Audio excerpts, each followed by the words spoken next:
Good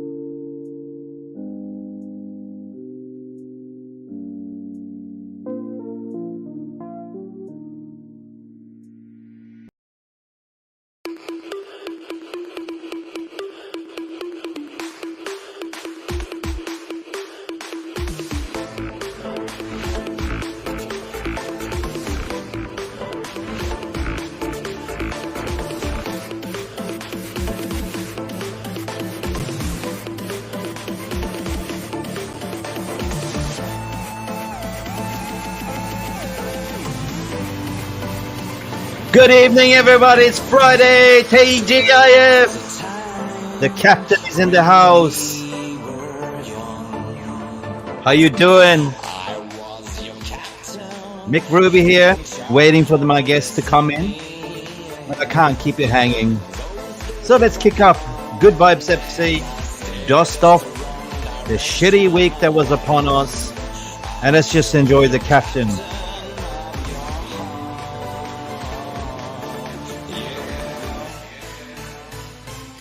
Please don't forget to like and subscribe. Smash the like buttons. Welcome to Good Vibes FC, the Midnight Ride. We are united, people. We are. Big up to all of you.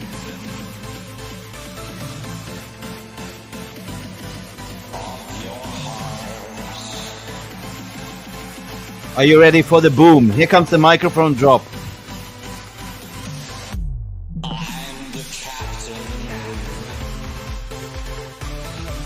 Pause this, Neil Ashton. Pause this.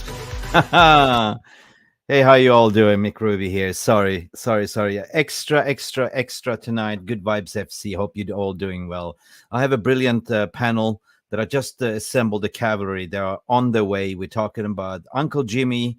You know Uncle Jimmy. Jarvis is coming in as well. And potentially a Phil United Standish as well. I did call up Poppy as well. Poppy is going to do his midnight quiz as well, so later on we will all jump on and do that quiz. But how we all doing today?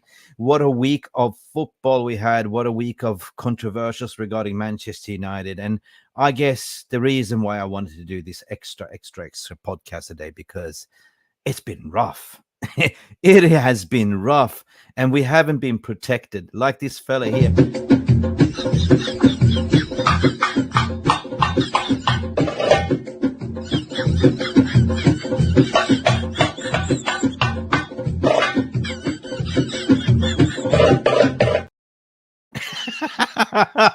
Welcome, Jarvis. How you doing? My cock. What the hell is that? My cock? You gotta be kidding me. What is it? What? It's a magical cock.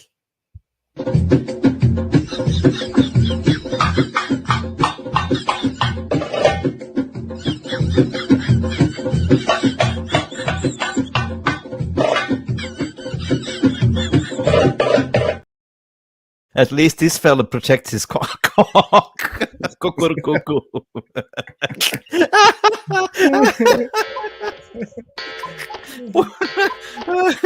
Big up. Good to see you, Jarvis. How was your day? How are you, man? My day was okay. It's raining. It's not that beautiful weather as I think everybody has in England now. It's 30 degrees, I heard. So how is the weather in Sweden? It's been like tropical today. It's like I can't believe it. Like, we're heading on to September here, and it's been like diabolical Scandinavian summer. It's been raining, and all of a sudden in September, boom! Like I gotta cut the grass. It's gonna it's haywire, but it's beautiful. Like it's beautiful. It is what would I call it?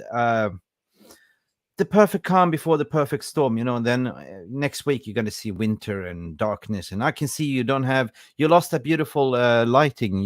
It's dark in Norway. Yeah.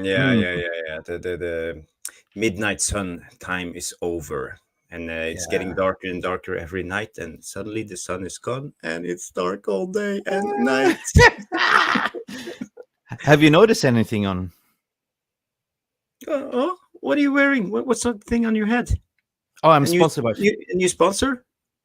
Alif, if you read it backwards. Alif. I'm not allowed to say, we're not sponsored by this brand, but no, I thought I'd jest it up. No, you see, I've shaved a bit, like I'm like a baby's bum. right now. Aha. Ah, Uh-huh. you see. Well, I didn't Ah, notice. you didn't But you look notice. very handsome, Mick. Oh, thank you. You too, also very handsome. People, smash a like in the VR room if you did notice that I did shave. You see? Big up Malin Patel in the house, the VR room. Big up everyone. Just to give you context, why Glazers want 10 billion pounds. It's because the Dallas Cowboys in LFL are now worth 9.2 billion. Most valuable team, 2 billion ahead of second place. Ooh, mystery. Well, But anyway, Dallas Cowboys is egg-shaped football. It's totally different than what we have. They have commercial breaks every 20 seconds whenever they have, like, run a mm, play and so there's a lot of commercials. So of course it's more value for their, like, 100%. It's more revenue in commercial brands, isn't it, Jarvis? mm. Yeah, I think so. I think so. And it's an organization with I don't know, 20 teams, and no one can be relegated. And they change spot who's going to win every year. And they have a drafting system. It's like, okay, Oh, there's no more than relegation. no, Oh, it's get no out of here. relegation. I know Jay Daly, he loves Dallas Cowboys. He's a big fan. We have Mm, our beautiful, beautiful Angie. How are you doing today, Angie? Good evening, Mick and Jarvis. Mods, chat, VR room, pink, waving, pink. Big up, big up, big up. Big up to you, Angie. It's always good to see you. You're always here. Come rain, come shine, win, lose, draw, sure. We always have Angie in the VR mm, for moderating sure. room. Box is in the house as well in the VR room, saying Glazers won 25 billion according to sources. Ian Bealey. What the hell? 25 billion. Where did you get that? Stick it where the sun don't shine. 25 billion. What is that? Indian rupees? Or what? 25. Oh, that's a different story. That's cheap. Hmm. Hmm. Edward Reed. What's up, Edward? How you doing, my friend? Doesn't matter what American football teams are worth, as the Glazers have run this club into the ground. They probably wouldn't got 7 to 8.5 billion if they had zero debt and wasn't winning the league titles. 100% Mm, Edward Reed. I mm. salute you for that. Actually, Jarvis, the club is not worth 7 or 8 billion, maximum 4.5 according to the Forbes evaluation. Yeah, and even then, that's a stretch, to be honest. At the state our club is in, and we have to build a new training ground. We have to build a new squad. We have to build a new stadium. There's so much to take back for us to get it back to the top. So it will take a lot of years before they will get value for their investment. So I Yeah. don't think it's worth that. When you think of it, but who knows? Yeah. However, what you're saying, in the current financial situation, to get 5 billion, that's good valuation and walk away. But the Glazers are who the Glazers are. Don't want to talk about them today because they've been manifesting this poison that we've been experienced this week. This PR machine, the Mm, Glazonomics has been on its full throttle, if you know what I mean. So yeah. Fatty's in the house. Bobby, big up to you, Fatty. How you doing? It's good to see you active in the Telegram community, guys. If you have missed it, we stopped promoting it. Jarvis, join the Yeah. VR. Like, a VR room is extended version of the VR room chat room. It's actually on the Telegram members chat. So if you do go in the video description, guys, you can just click on that link and download Mm. the Telegram. It's a bit amazing, and you get to meet all these beautiful people in the chat room as well. By the way. I'm still wondering what the hell is up with your T-shirt, my cock. It says my cock is magical, and there's a rooster in a magical what do you call it? The floss hat. I don't care. We need to cheer up positive vibes. 100%. Oh, Mick, Uh, oh, you go on. Oh my God. Where did you get that from? I bought it today. I need props. Okay, do it together. 1, 2, 3. Mine is still working, but I got a 6-pack. Yeah, me too. I bought a six. Just in case. Hi, Alan. How you doing, my friend? Jeff Buzz, who cares? He's also has good Friday vibes. All pours red wine, and let's go. Mm. Big up. What are you drinking, guys? Whatever you raise your glass. I'm just having a Coke Zero.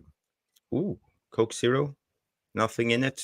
No No, Jack. no, no, no, no. I don't drink alcohol, to be honest. I stopped a long time ago. I can't That's stand it. smart. That's smart. That's I good. can't stand it. It came down with I was doing training a lot. I was going to the gym a lot. I was competing, and alcohol just didn't fit in the system. And once you get rid of it, you kind of like, I don't know, I don't miss it. And then when I see drunk people, I was like, oh my God, did I used to behave like that? You know what I mean? So it is what it is. Footy Life is Yeah. in the house. Good evening, everyone. Hope Footy everyone Life. is so good. Big up, Tom, journalist. Big up. How are you doing this evening? And thank you for your. Tom, we're doing a call in later, so the link will come into this description. Yeah, If you want to yes, call yes. in and share your wisdom about the Glazers. Yes, Tommy. Hey, Tommy. Well, share the link later. I will just, call out people here and have a little bit of a gas up and warm up, and then we can all go. 100% Billy Connolly's in the house. Howdy doody, everyone. Love tune in the background, Mick. Big up. Yeah, that's one of my tunes called The Captain. I actually, it's my song. Right. This is what I started. Karen, I missed you. Where have you been? Coffee. Woohoo! Oh, who is here? What the hell? Phil Standish. Phil. Good evening. How are we doing? We are not worth it. We're not worth it. We have Standish in the house, a rare commodity. How are you, Phil? We are good, thank you. Thank you for coming in.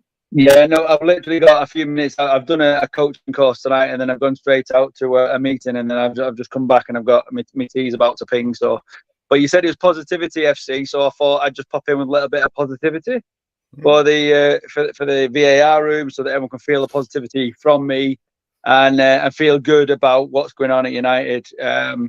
So yeah, I didn't mean to just pop in without being invited. I just pressed the link and here I am. So evening, guys. Hey, all right. Just do me a favor. Do me a favor, please. Yeah. You've done it before. If you leave, don't end the show. I will not press end this time. I will. I can see the end button in the bottom corner, and one says, "I don't know how to actually leave." So I'm just gonna put my phone down or something. But it's very hard to leave from a phone without pressing end. So I promise not to do it this time. I'll just kind of delete the website or something. It's very addictive. Once you come into the show, it's very hard to leave. Especially especially in front of you, you have Good Vibes FC in front of you, right? I'd love to stay for the whole show, but I've been out all night. I've been on a course, a football training course. Oh. All right, buddy. Yeah, been on a football coaching course tonight, and then I've been out doing a bit of a meeting with all the team right before we start the season off tomorrow for the kids sort of thing. So, big up. And I'm evening, Angie. You okay? Big up. Heart shape. Big up face. I don't know what that means, but okay. Big up heart face shape. There's usually pinky wavy hand and hearts and stuff, and lots of love. Big up face red heart shape. I don't know what face red heart shape means. I've never seen that one before. I've seen lots of emojis, but I never a face red heart shape. So yeah, my positivity for this chat is do you know what? The press are always going to have fun sprouting about United because we can make great stories, and people will read it. It's simple as that. Yes, the Sancho situation, it was negative. The good positive is, in my opinion, Sancho has not gone to the Saudis. He stayed. They'll be sorting out behind the scenes. We'll see a freshness when we come back. We know about other stories about the right wing. We're not going to talk about them, or I'm not at least. What I'm going to talk about is the internationals, the good things that are happening. Scott McTominay still in our team, whether you like it or not. He scored tonight. Hojlund played last night. Scored. Boom. Ooh, boom. Ericsson, 2 assists. Scored. Boom. Scored. Bruno Fernandes, goal. Boom. All things to be excited about, guys. Amrabat left. Because... We're talking about positive. Yeah, but this is positive. This is positive because Amrabat said the people were saying he's injured, but the coach said we don't want to, we want him to focus on Manchester United career, so it's a precautional. We'll go with that. Let's hope. I've read it. Let's hope it's true. We've got time to recover. So, and we've got we've got England game coming up soon. So we'll see maybe a little bit more from some of our players, including a certain Harry, who might be able to re-establish his form while Varane's out injured. And and Rashford, who get great minutes and stuff. So Edward Reed saying not even injured, it's positive news for us. Absolutely, yeah. Absolutely. And Obi-Wan Kobe is coming back as well. Sancho in out, Antony on gardening leave. Yeah, we know the situation with Antony. We're talking positive tonight, so Sancho can come in, Pellistri can come in, and tonight Scott McTominay is playing in the right wing for Scotland and scored. So we have options. We have options. We must be positive. We have got a team. We've got a goalkeeper who's fantastic. Who's playing out from the back. We're learning to play from the back in a fantastic way. We've got a defence who are starting to get stronger and sharper again.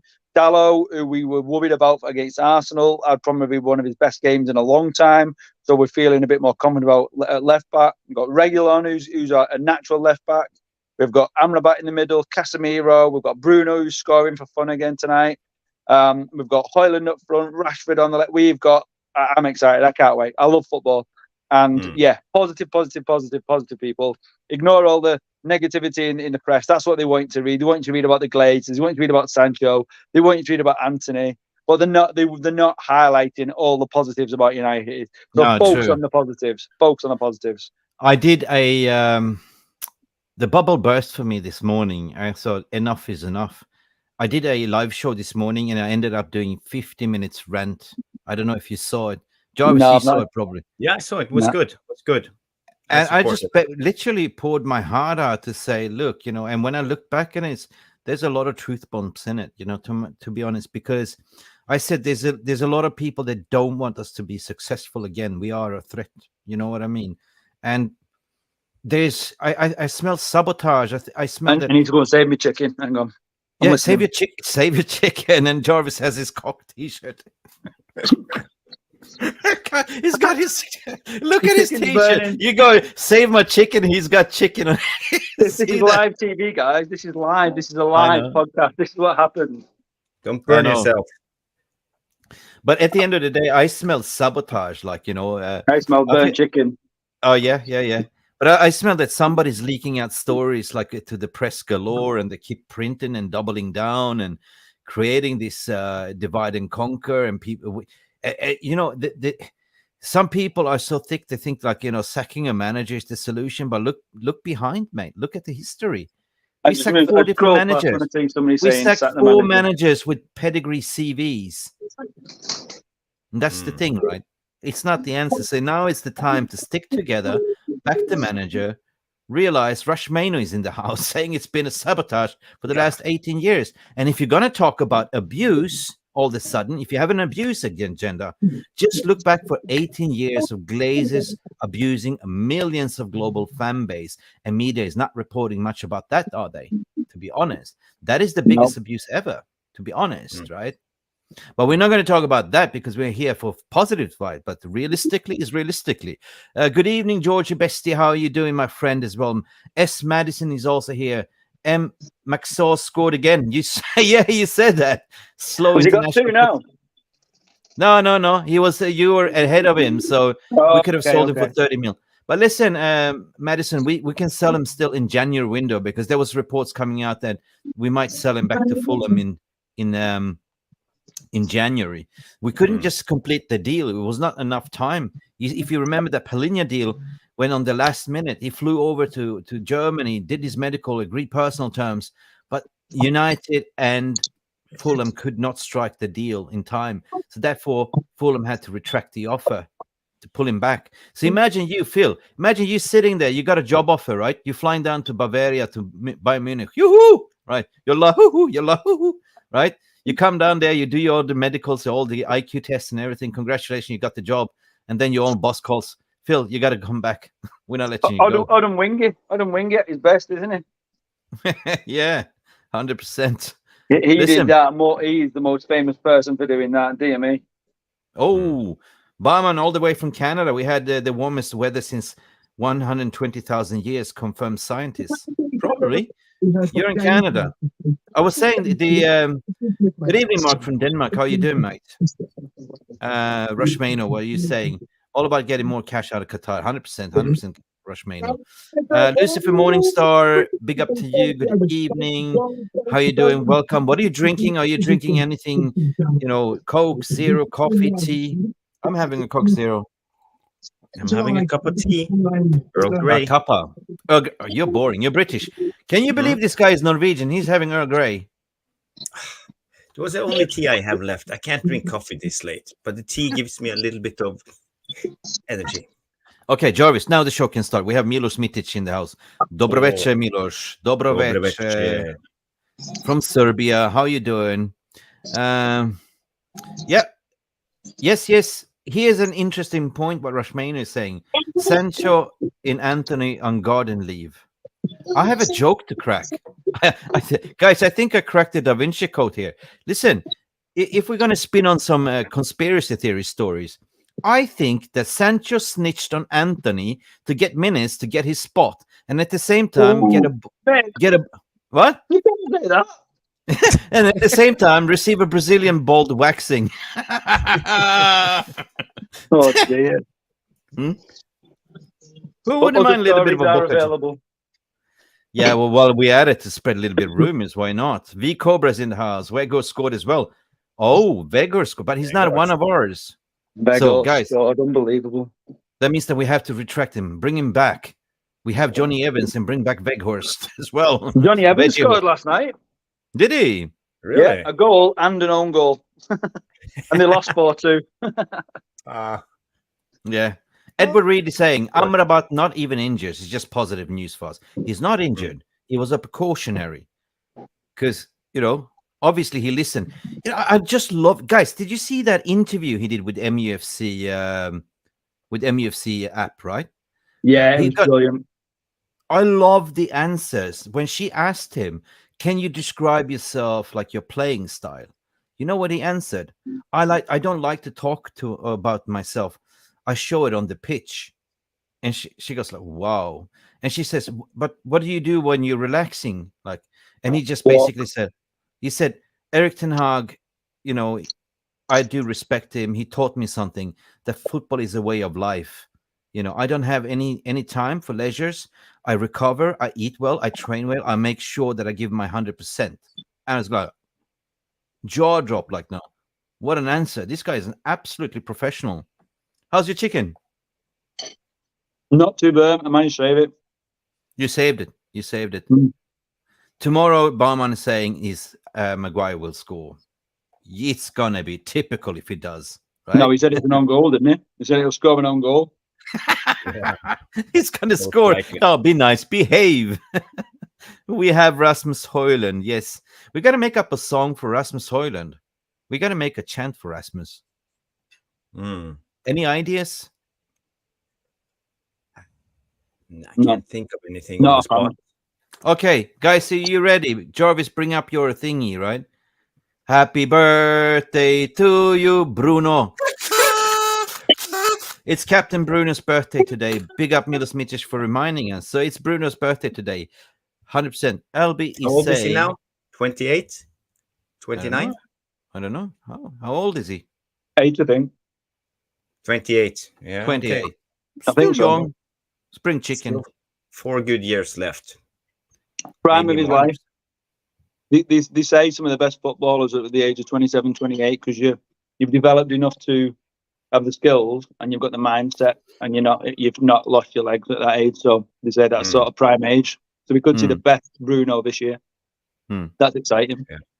Guys, for you that are watching, Rushmano, for you guys that are watching, please excuse us. We are not sponsored by some chicken brand or KFC or anything. It's just Phil enjoying his dinner.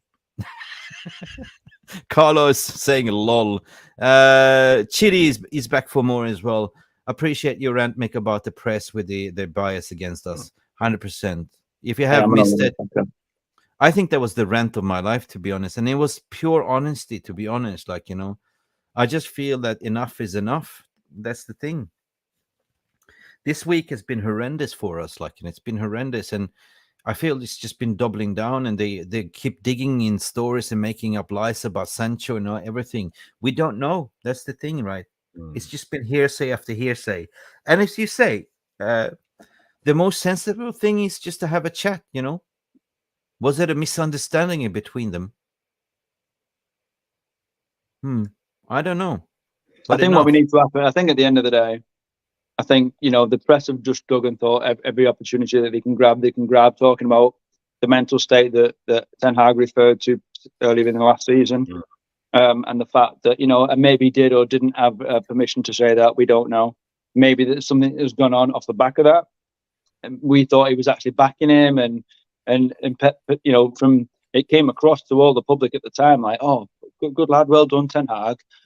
And now it's being twisted back the opposite way and making it into a negative. So I'm not quite sure whether it was a positive or negative. We never know what's going on behind the scenes. You'll hear whispers, you'll get agents dropping little one-liners and stuff like that, players, little bits to their agents, little bits will drip feed through.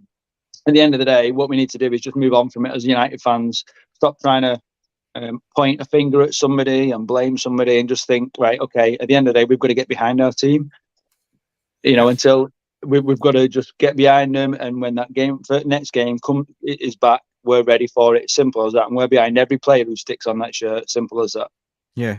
I don't live in the UK, so I don't see this gossip papers, but that's all it's been for the past couple of years. They, if you see the press conferences, the sports journalists are more like, gossip, looking for gossip, some juicy bits to report, talking about Laurie Whitwells and all of them, yeah. And they're just waiting for a slip up like this, and they will go for it. They will run with everything they can find. The hatred against the club is for real, 100%. Yeah, everything gets amplified basically. If somebody drops a needle in the corridor, it will be like a thunderstorm, lightning, boom, And you got to ask the question why, because it just goes back in time, because we won everything and we haven't won anything for a long time. And now they're bigging up City and talking about how good City is, but nobody really talks about how they cheated to get to the point. Right? Yeah. I was actually watching Terry Lewis the other day. Edward Reed. Why is we being positive? I just feel Bruno, Rashi, Palestri, etc. It's to feed the ball to Hojlund. I'm convinced he will have a good conversion rate. Yes, and also reverse, Edward.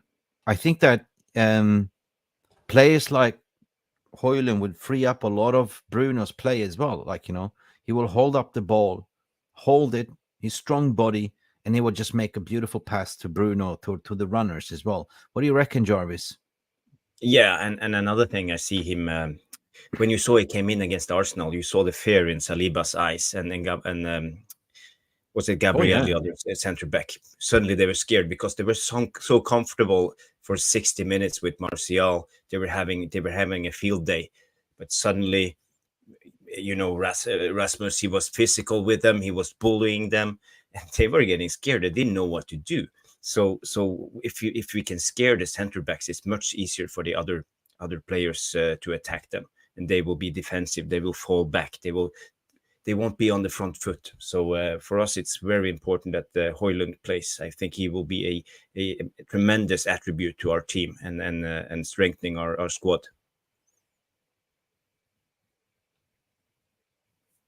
We were quiet. No, I was just looking at what the chat is saying. There's more chance of me signing for Munich than sideways. And that was pure spin from the board because we picked up. It's a good point. But there was genuine interest. 100% it was genuine interest, because there was kind of either to get like, Paulinho or Scott McSideways as well. But the positive note is that we still have the January window, and the positive note is that the new ownership is going to come in by before then as well. So that is the positive. And if they do come in, they will clear the debt, and they will be able to invest about 60 million pounds into the squad as well, and sell some players. So for them to come in, it will be our new summer window signings as well. So do remember that we have the opportunity to strengthen and bolster to go in deeper into the Champions League as well. So not everything can be done in one summer window. It's impossible. So if I look at it the way I analyzed it, this window was all about to clear out the dead wood. Like, as I said in that rant, our academy is not simply good enough. If you go back in Ajax academy, the level of players that came out to that Ajax academy and became world beaters under Ten Hag, we're talking about Frankie de Jong, we're talking about Licha, Gravenberch. How many players would graduate from Ajax and went to become world beaters. Tanat came in here to this academy, assessed and said, nah, not good enough. The ones he choose to keep is potential world beaters. We're talking about Mainu. The rest is sold, right? 4 he kept on loan. You can see who the ones he trusts. Has a future. But he have sent a lot of players to Netherlands too, young guys. You saw Iqbal, he went to Herenveen, and Why you not? have a lot of them going to Groningen or whatever in the Dutch league. So maybe he has something sort out for them. He knows people who will help them out and get their career, because we have buyback clauses and we can bring them back if they But why not? They get to learn total football, the land of the Cruyffs. You know what I mean? Become proper football players, and they do like, you know, take care of the players. They learn. I mean, the total football is a beautiful game, like, you know. Yeah. And I think also it's good for their mentality in a way, because I think even the young guys know, the unknown guys who plays for the academy, they are like semi-stars in Manchester. They earn actually a lot of money, some of those guys, and they haven't even made it. So I think it's good for them, for their mentality to get away, to see a new place and to really try themselves without being like the semi-star of Manchester. Oh yeah. As you saw with Sancho, for example. Yeah. Super chat.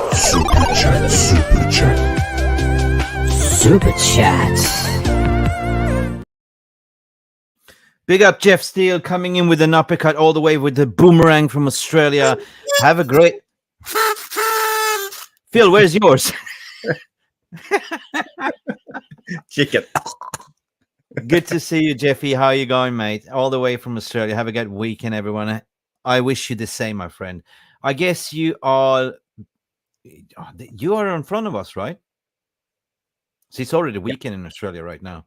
Big up, Jeff. Hope you have a fantastic weekend. I hope this media spin didn't get to you, and relax and pray that football is coming back very soon, my friend. What were we talking about? I lost my train of thought then. Academy players. Apparently, Rosmano had a good one here. Let's see. Yeah, what we're saying. Very few actually. I can't read it. Very few decisions. All financial based. Yeah.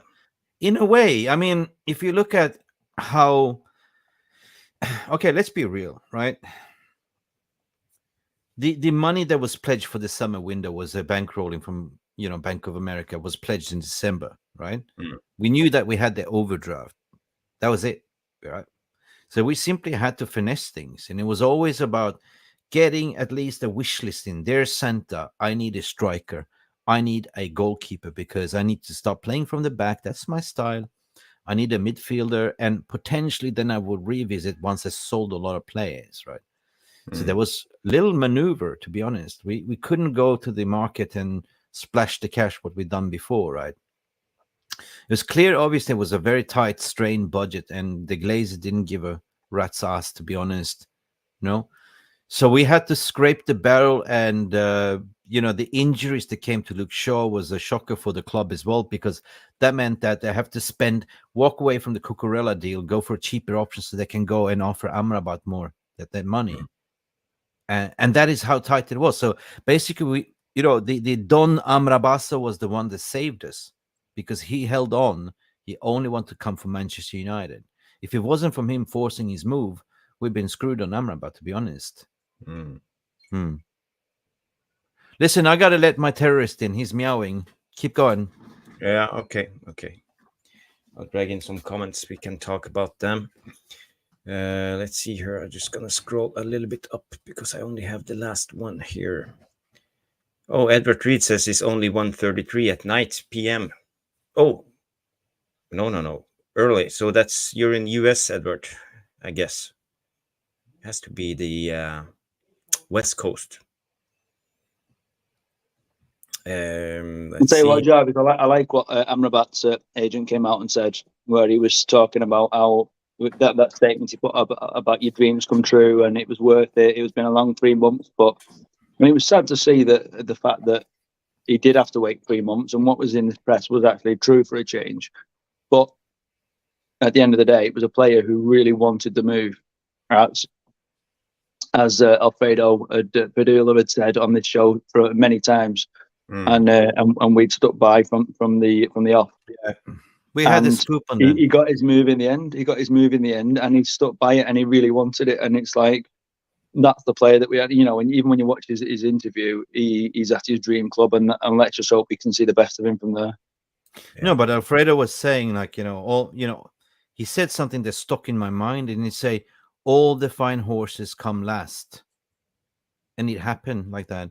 And he said, he was very early to say that Amrabat only wants Manchester United. The only one that could stop this deal if something happens with Manchester United. He really wanted to play for Ten Hag. What are you doing? Meow, meow. No. Okay. Sorry. He really wanted to play for Ten Hag, and really wanted to play for Manchester United. Yes, Baba. Come here. Sorry. He wants to be part of the stream. What do you have to say? Are we going to win the league?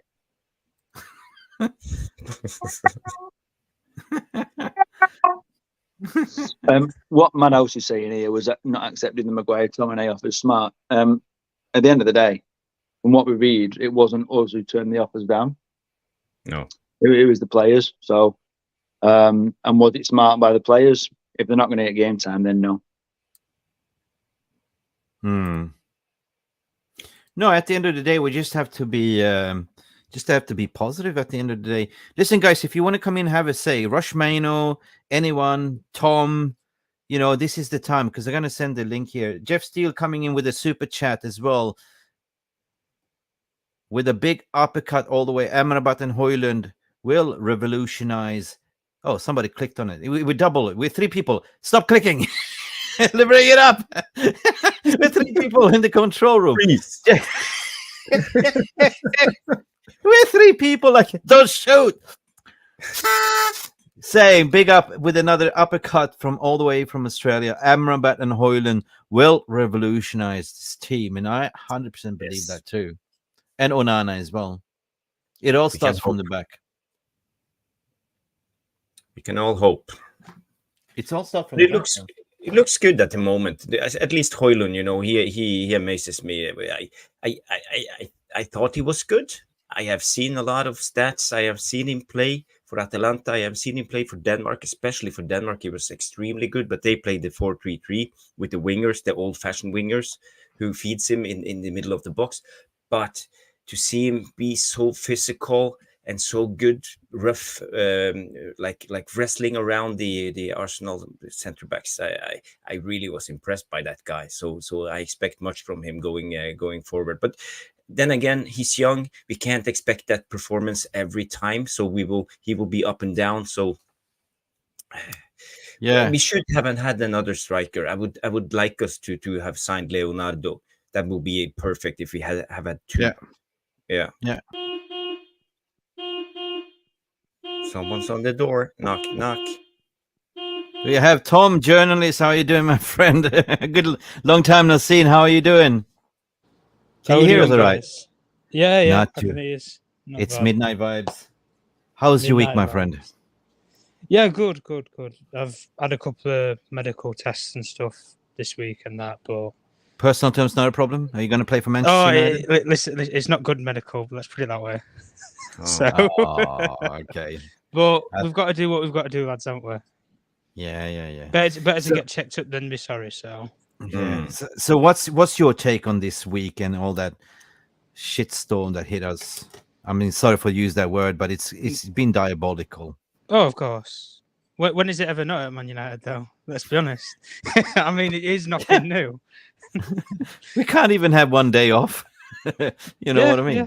They call it the theatre of dreams. I mean, there's a story every single day. It is Manchester United, so that's what you're going to get, unfortunately. You're going to have a story. You're going to have a talking about every day. Yeah. That's why people make millions off of, just even speaking about Manchester United. The club make millions just because of the name, so... Yeah. Says it for all it is. 100%. I even remember, like, God bless him soul, Mina Riola, if you remember, Paul Pogba's story leaking out just before we were playing the Europa League final, and he came out with the leak and caused problems. So it's never a day without any dramas, right? Of course it's not. But again, like I say, it is Manchester United. We know the people that run this football club. They're incompetent and they're not decision makers. Let's be clear. And at the end of the day, we know where the buck stops at. Everybody knows where the buck stops at. Listen, Tom, I have a question for you because I did a rant this morning about it. Like, I think that the club is not ready for Erik ten Hag. In what way do you feel? He's way advanced with his playing style, with his philosophy, and I don't feel that the football operational side is geared up for his demands and the way of playing, and they're just playing catch up, right? The director of football is a fake director of football in a way, and they're not ready for Ten Hag, right? They don't understand his philosophy, and that's why I'm saying, at least with Ajax, he had that bridge, he had that triangle with Overmars and the CEO Van der Sar. They worked in a synergy, right? Yep. They had a strategy, they had a vision, they had a long-term plan. They understood the philosophy of the manager. If you look back before we recruited him, everyone wanted Pochettino because he was a known entity, but nobody really understood what Ten Hag was all about. Yeah, I'd say that point. And apart from maybe if you watch the Champions League with Ajax, or if you're a frequent watcher of Eredivisie, you probably wouldn't. I think a lot of rival fans didn't even know who Erik ten Hag was when we brought him to the league, if we're being completely honest. His only major claim to fame was that Champions League run-in, where they got to the semi-final, and I think realistically, on another day, they would have got to the final. And who knows, they might have gone on to win the bloody thing, because Liverpool were rubbish in the final. But, yeah, if buts and maybes. But, no, I get your point. And Tom, go on. Hold your beer and hold your ears for a second. 1, 2. We have a super chat, another uppercut. Big up, Jeff. You're a legend, my friend. Another donation coming from you. Jarvis, you have the honor to read it. Hojlund will want to bleed for his badge, and being from Denmark, will want to prove himself better than Hojlund, who's Norwegian. Bring it on. You rock, you guys rock. You're Norwegian? What do you have to say for that? Yeah, but it's always been a rivalry between Norway and Denmark. The Denmark has always called the Norwegian mountain monkeys. I don't know why. Yeah, fjellaper. So and we Norwegian, we don't like that. We don't want to be called fjellaper. Okay, fjellaper. Okay, big up. I want to add, Tom, a question regarding this as well. But you were talking, and sorry for interrupting. Now I lost my train of thought. What we were talking about before. Talking about the director of football, yeah, things like that. Yeah, I mean, for me, it's clear and obvious what's going on with this week is there's some officials, senior officials in the club leaking everything to the press. They don't know, they don't like what's going on here, right? So, and how else would the press get hold of all these leaks and stories if it doesn't come from somebody within the club? That's the thing, right? And I would arguably say once the new ownership comes in, there's going to be some clean house, because it's certainly incompetent people sitting there that are not really football operational people. Would you say that, John Murtough is a football operational person? He's more into the academy, right? Developing academy people. That's, well, my understanding. When he was I think he was previously at Everton before he came to Manchester United. And I think he was global youth development at Everton. And then he progressed up from Everton when he built a partnership with David Moyes, and he was a part of the recruitment team with Everton. And then when David Moyes came to Manchester United, John Murtough was one of the people that he brought with him from Everton. And he's had roles within the club. I think he's been head of recruitment at one point in time, one of the managing directors of the scouting network.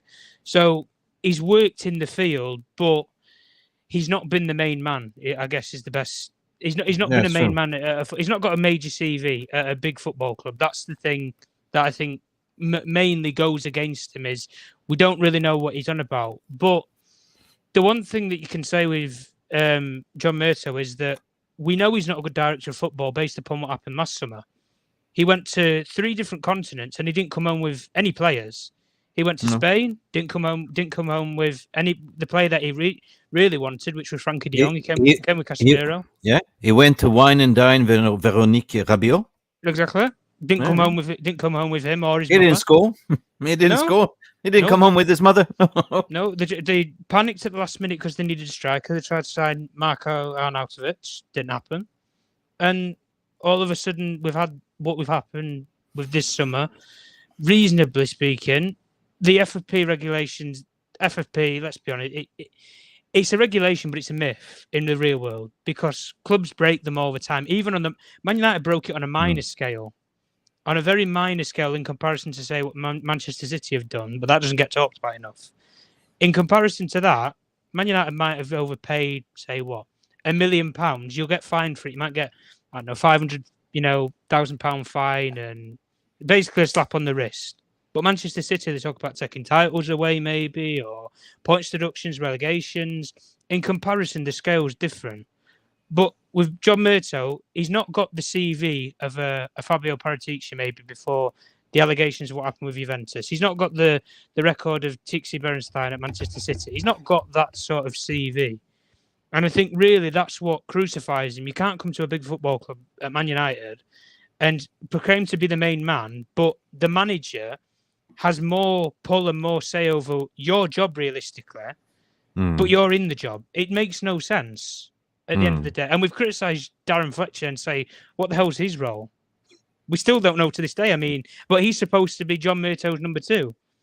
But he was there to recruit his twins into the team. Mick, don't even get me started on that. How the hell his own sons, when he's a Manchester United legend, go to City's academy in the first place is beknownst to me. It's not like the family aren't wealthy enough off of the father, are they? Made millions off United. So I don't know anything about the Fletcher twins. Are they any good? I think they're reasonably good, but they're young at youth level. I think they've been quite accomplishment. I mean, City's youth academy have been winning a lot recently. Like they're selling youth players for 19-20 million pounds that none of it that haven't even made an appearance for the club. I mean, I'm sorry, we're supposed to be positive, but we're also realist here. But because we sold 22 youth players altogether, 22, 23, to make way for the Fletcher twins. That doesn't make sense. So it's all mates rate still. I don't believe I've spoken to Murtough twice. So he's a nice lad. But he's limited, and it's a general belief that he, cannot multitask in certain ways, that he leaves things to the very end. And you're absolutely spot on what you said. But I'm not going to say any further, because he's a nice guy. But nice guys don't win you trophies at the end of the day. Nope. That, as much as you just said about with, say, Overmars and Van der Sar and the connection that they had there, the one thing that I knew with Ajax was Mark Overmars and Erik ten Hag had a special agreement with Edwin van der Sar. Van der Sar said, you lot are going to run the football side of it. But if you don't agree on the player, you're not signing the player. It's as simple as that. The manager and the director of football have to agree on the right player for the club. And if you don't agree, we're not signing that player. You're going to go for somebody else that you can agree on. Because if it doesn't lie in principle with the club, but also what the manager wants, irrespective of, allegiance to maybe that club if they've played from or whatever, if it doesn't bode well for both parties, you don't sign the player. Right. But we don't have that in Man United, do we? So. Yeah. I got Mark from Denmark in the house, just joined the stream, and we have a good question for you from Edward Reed. Marky, are you there, Mark? Yeah, I'm here. Listen, I hope you're doing well, because Edward Reed wonders, does Finland have any rivalry with any other Scandinavian country? No. No? No. We don't even understand what they're talking about. No. It's not even closely remote. Perhaps in different sports, but not in football at least. Yeah. You're absolutely right. We have no rivalry. About what you talked about before with Ten Hag and Ajax, I mean, it will take years for him to settle in Manchester United like he was in Ajax. because their youth team play the same systems as their senior team and stuff like that. And I think we do the same here, but then again, we sack our manager like so often, so it doesn't really matter. So for us to produce good talents who can come straight to our like A game, A team, it will take years because it needs to be implemented to the youth also. Yeah, big up them. Also to buy talents, young talents who suits our system, the Ten Hag way, it will take years. But I have something positive to say also. Yes. I think we will get rid of Sancho. And I think it's good because you think? Yeah, I mean, I loved him. I was so happy when we got him because he was so good at Dortmund. He has never been good for us for 3 years. One of the highest earners. He does not deserve it. He really does not. Luke Shaw is more important than he is.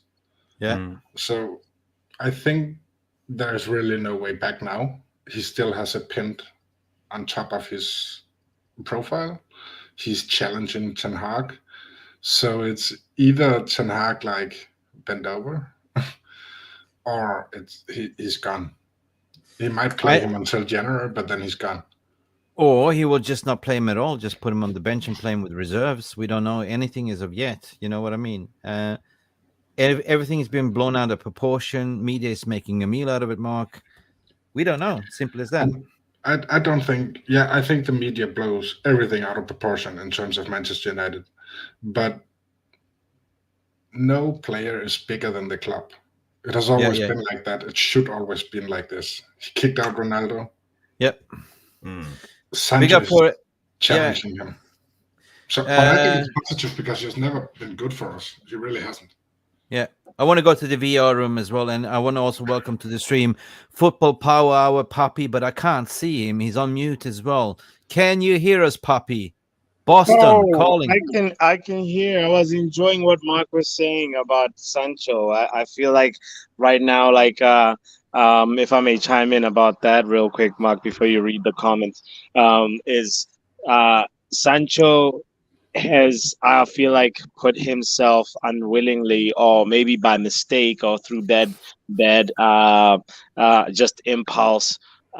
He's put himself on the hot seat. I like to call the hot seat as like the player who the media focuses on a lot and starts to villainize and starts to really hyper analyze to an extent where it ends up dividing the fan base further and creating a polarity between the manager and that particular player. We've seen it play around a lot, this situation before, and now, you know, Ronaldo's been in the hot seat, Pogba has been in the hot seat versus Mourinho, and now it's Sancho's turn, and this whole thing now where it's like, oh, is Sancho an extrovert? Is Sancho an introvert? It's like sometimes, man, come on, we're human, you know. Sometimes you feel like partying.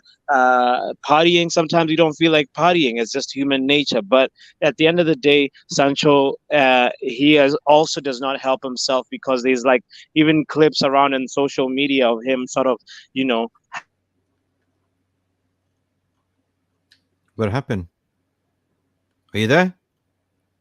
Oh, he disappeared. You will come back. He went on mute. You there? Okay. Sella Daredevil is in the house, Rushmano. And Rushmano is saying, expect a lot more to come out, Poppy, to be honest. Training. You know, there's like a rival friend of mine sent a video of Sancho doing a half push-up while Bruno was doing a full push-up, you know, and that is hard for me to defend you because that's symbolic of like your attitude towards just training in general, even though that was maybe a light training public training session, but it's now, you know, it's just going to be one of those situations that he's in the hot seat and bits and pieces. Yeah. We have been waiting, Mark. We've been waiting for the Sancho. Puppy, you are breaking up. We hear bits and pieces, but you are breaking up every 5 seconds. that gentleman because I see my Wi-Fi is unstable right now, and yeah. yeah, I But don't want. I kind of understood what you were saying there, and I just have to one thing to say, and it comes down to money and social media and people not expecting to be criticized, right? So Yes. your mentality is like a porcelain doll, like your mentality is like, well, I'm gonna back myself up because hey, I'm more interested in my social media brand and the rap kits that I'm gonna launch and the new sneakers and all that stuff than playing ball.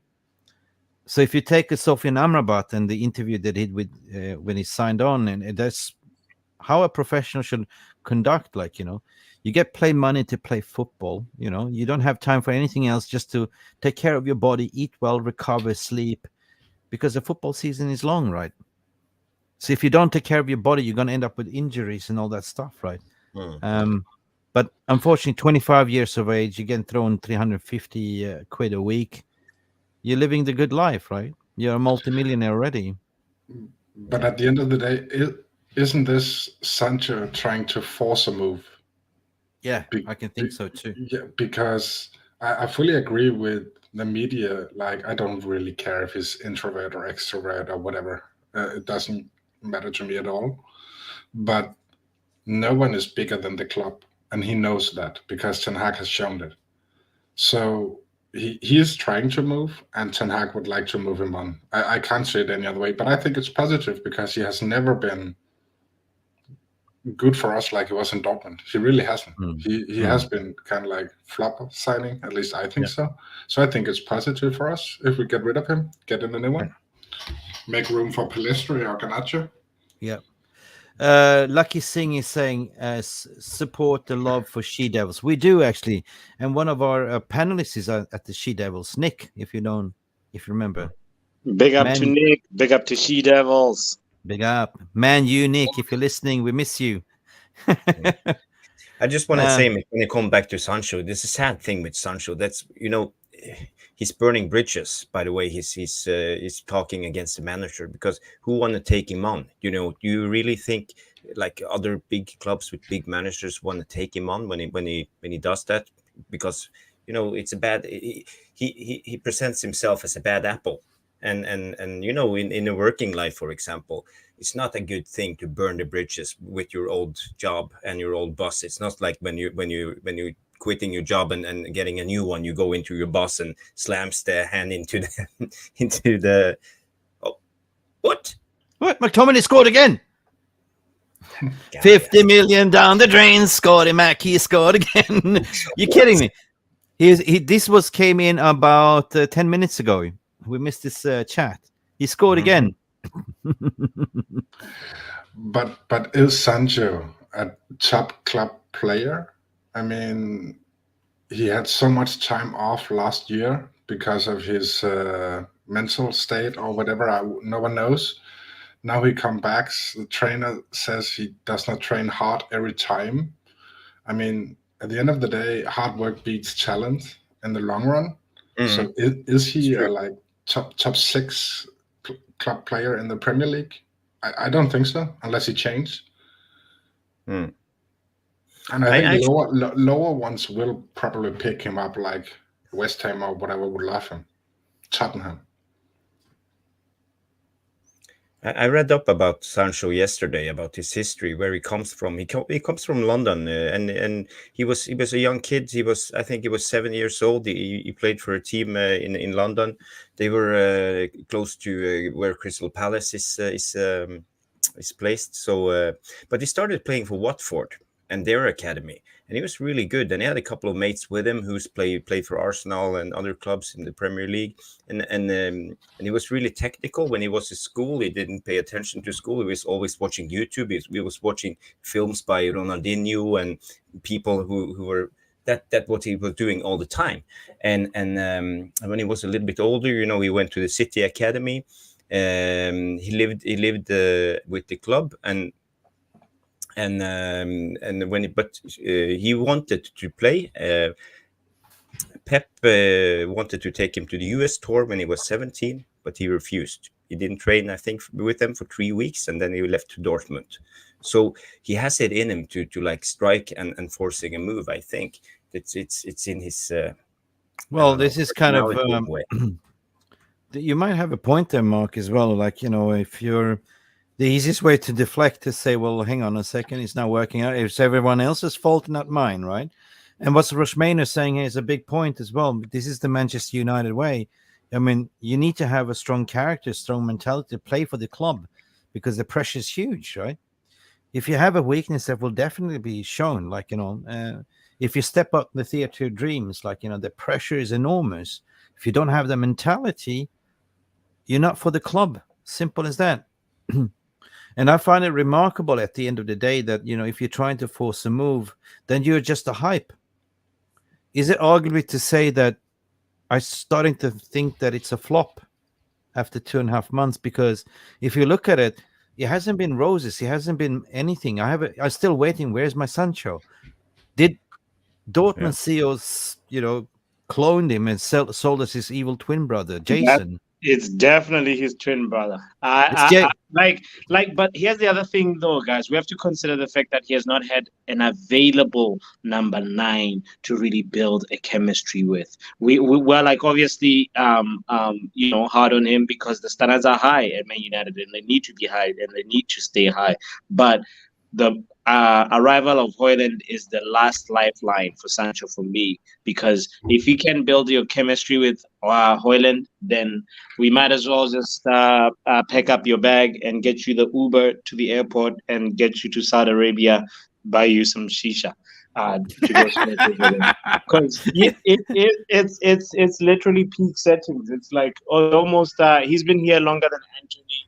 And as much as we're saying it's Antony's do or die season, it's also Sancho's season, because you're not Ten Hag's project. Ten Hag found you here, So now it's a matter of like, what you gonna do when you get the moment, because somehow the Pogba juju or something happened that we're able to you're able to get a sniff at the Champions League squad. You're in the Champions League squad, even though we know you have a fallout with the manager, So, yeah. I mean, Puppy, we were sitting here, like, and we're discussing what should we do with the broken Sancho, and we did everything, pie charts and mental agility and all that stuff. At the end of the day, I believe that Ten Hag is a fair manager. Yes, he really cares about you. So what he did was extraordinary to send him off, and never spoke about his mental abilities and mental health. Exactly. And we saw a different Sancho, a little bit more sharper in the preseason, more attacking, more fit. Yeah. But still the mentality is still not there, We'll see what happens, guys. I gotta go. I have the happy hour. Puppy. My channel. So big up to you guys, and I want to just say, Mark, lovely meeting you too. Jarvis, great to see you. Nice that you've landed and you're safe on the ground. Thank you. We see you at your show later on, Puppy Hour, Happy Hour. Sounds good. Swing by later if you guys want. All right, peace. Yes, peace, love, and banana. Big up. Wasn't Sancho quite close with Lingard before he left? Jesse Lingard.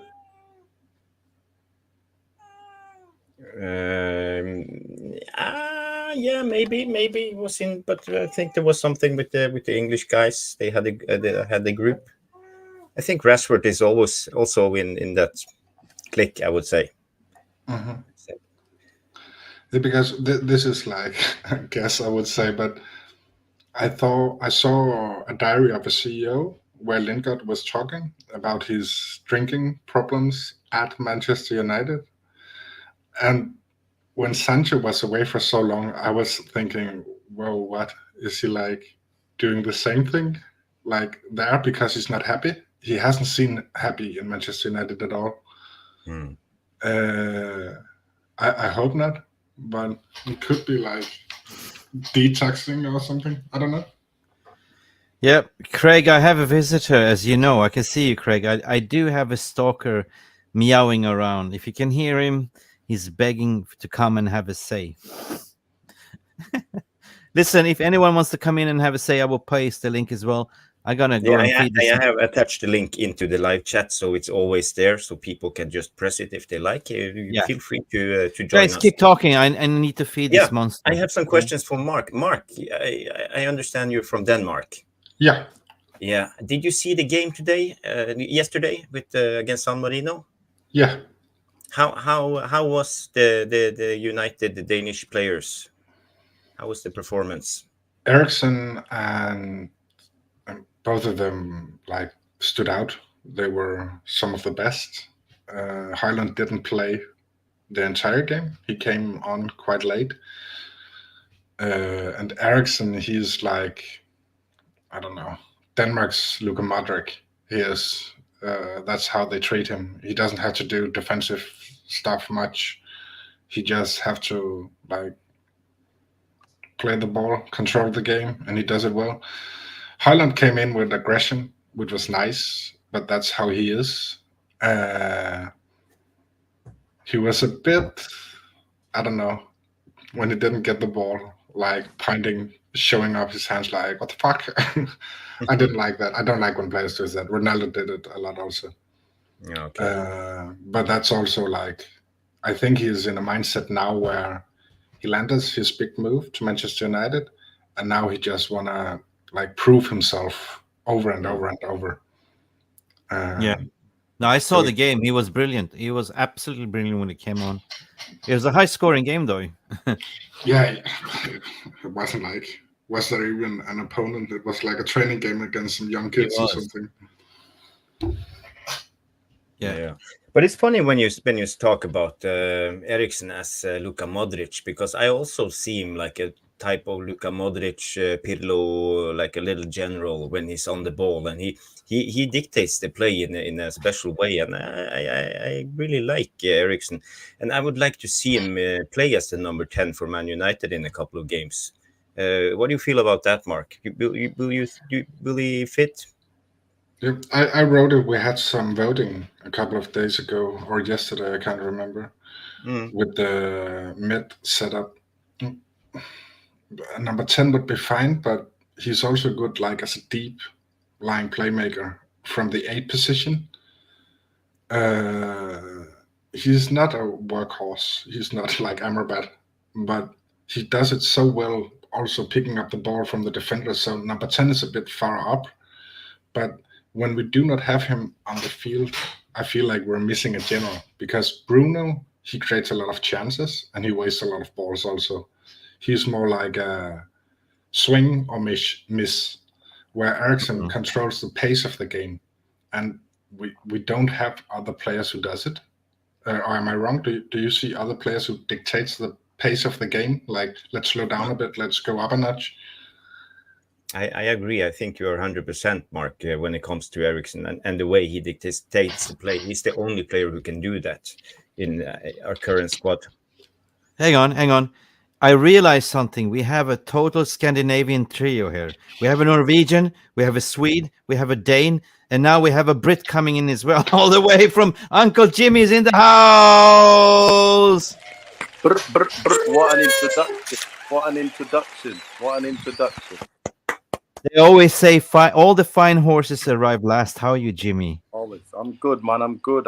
As you can see, I'm done in my my shirt. Because it's not from the Glazers, it's taken a while to get here. But Jimmy, listen, my friend. I openly want to apologize to you for Monday, right? Nah, don't be silly, listen, man. Don't be silly. I did not see you. Jimmy was waiting in the background and was waiting and waiting and waiting. While on the back scene, Jar is loaded up with a bunch of slides, so you just disappeared within the slides. I didn't see you, my friend. I apologize. Don't worry. But you're here. You're here now. You're good. Yeah, no, man. I'm good. Kids have gone to bed, so I thought, let me jump on for a little bit. Let's see what you guys are saying.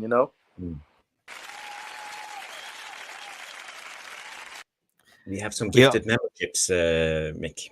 Okay, read them out. We have Angie. Angie gave away 10 memberships. Put on the applause for Angie. Nice. Oh, what? Did she? Oh, my God.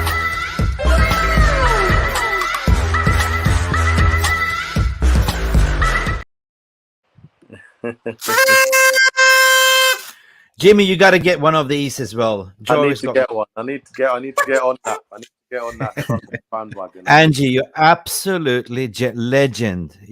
Legend. Angie, so much. Thank you for gifting 10 memberships. And who became a member? Can you see? I can read them up. We have new members: Rushmano, Mitesh L, Lee Moss, Paul Greaves. Let's see.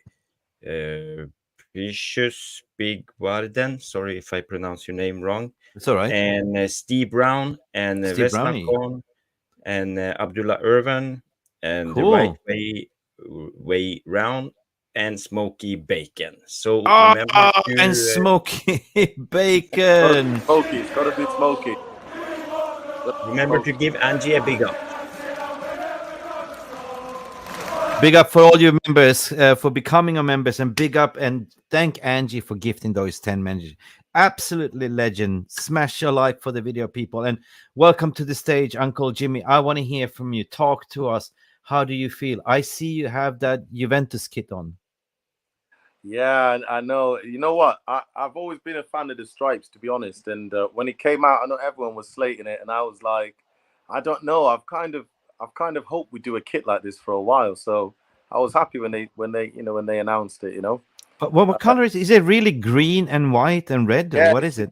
It's like really dark green, and then it's white, and then it's got little red stripes going in. So you still get that Red Devil feeling when you wear it. You're not losing it completely. You know what I mean? So well, it's not. At least it's not that slime green away kit that we had last year. That was horrible. That was horrible. You know who topped that? Arsenal. Oh yeah, that's even worse. They've done theirs has got some weird pattern on it as well. It's weird. Weird kits. Now, but just going to your question, like, do you know what? It's weird because it feels like there's a genuine sabotage mission at Manchester United. It feels exactly. It almost feels like it's not even just coming from one party. It feels like it's a coordinated attack from different angles. Yeah, that's what I said this morning. And you know what? It's what makes it really strange is the consistency of the drama at Manchester United. Now, our players don't come from any different place to any players from any other club in the Premier League, but somehow our players there seems to be problem after problem after problem after problem, and I'm starting to wonder whether these specific characters have been pushed towards our club. So it's been a long-term mission, so that they knew that this, let's send these type of guys over there so they can sabotage the club. I don't know. This is how it's got me thinking. I'm getting paranoid, and I'm not a paranoid person by nature. In my line of work, I have to be calculated. Everything has to be evidence-based. So, when I'm seeing all these things, I'm starting to have conspiracy theories, and I'm like, Jimmy, what are you doing? This is not you. You don't do the conspiracies. It's not like you to do this. But this is what the club is. This is how I feel. I've never felt like this about Manchester United. Never. Brother, they've got me drinking Prosecco, bro. That's bro, Prosecco on a Friday night, bro. Prosecco. Seriously. No, but the point I'm making is, it feels like there's a coordinated attack against the club. And, 100%. And if it's not that, it just means that bloody hell, the Glazers need to leave this club, because if this is just going to get worse. And they're so bad at managing it. So bad at managing these situations. So they need to leave the club. Yeah, the thing is that I love your way of thinking, because for some reason we are on the same wavelength of thinking. Because I said this morning as well, like I did a rant and I said, this smells like a coordinated sabotage, strategic sabotage. It's coming from left, right, center. There's think tanks, there's movements, there's Me Too, there's this, there's that, there's like sports washing, there's been human rights regarding takeover. Everything's been coordinated, and somebody's in the middle, like leaking this information to the press.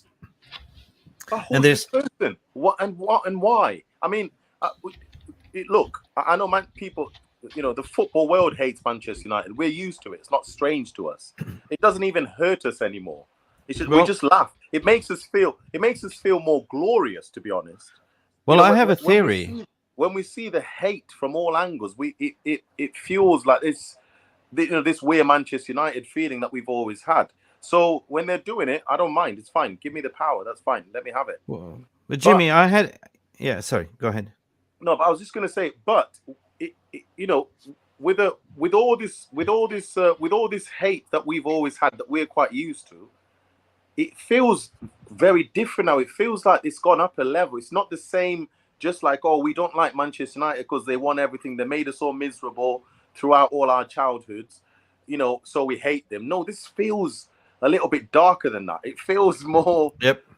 It feels more intentional. It doesn't feel like it's just kind of happening organically. It feels like this is being planned from other places. And again, conspiracy theory. It's not like it's not conspiracy, my friend. I'm telling you, for the audience, I'm not like this normally. I'm normally more. No, fine. I had the same feeling, my friend. And yesterday I did a couple of phone calls to verify that. Am I crazy? Am I thinking like this? But I did some verification. I found out actually that there is targeted approach from people within the club, senior levels within the club. They know basically the gravy train is leaving. So at the club, it's been like, another paycheck, another paycheck, another paycheck. It's been, privileged. Like, of course, you're leaking out stories to certain privileged journalists. It's a gravy train, you know what I mean? But they know the club is getting sold. They know that they've been propaganding and singing Sir Jim Ratcliffe, but they don't want the foreign entity, because if the foreign entity, which is coming from Qatar, you've seen how they've been leaking up our human rights and everything. And everything falls into place. It means that their job's going to be gone. It's going to be a clean house. Because rest assured, when Night 2 Holding Foundation, they're going to put best-in-class people in place, and their job's going to be gone. So there's no sense of loyalty at the moment. It's spiraling down, and you're leaking information left, right, center.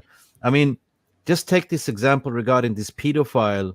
That's a 1-year-old story. Why is it coming out now? That was 1-year-old story.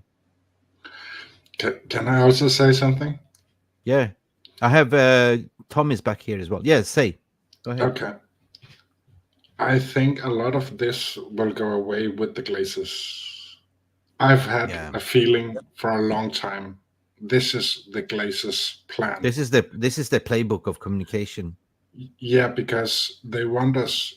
Imagine having a club like United, who is like, no matter what, has a huge fan base, and then you can put them in a position where you yo-yo them in and out of Champions League.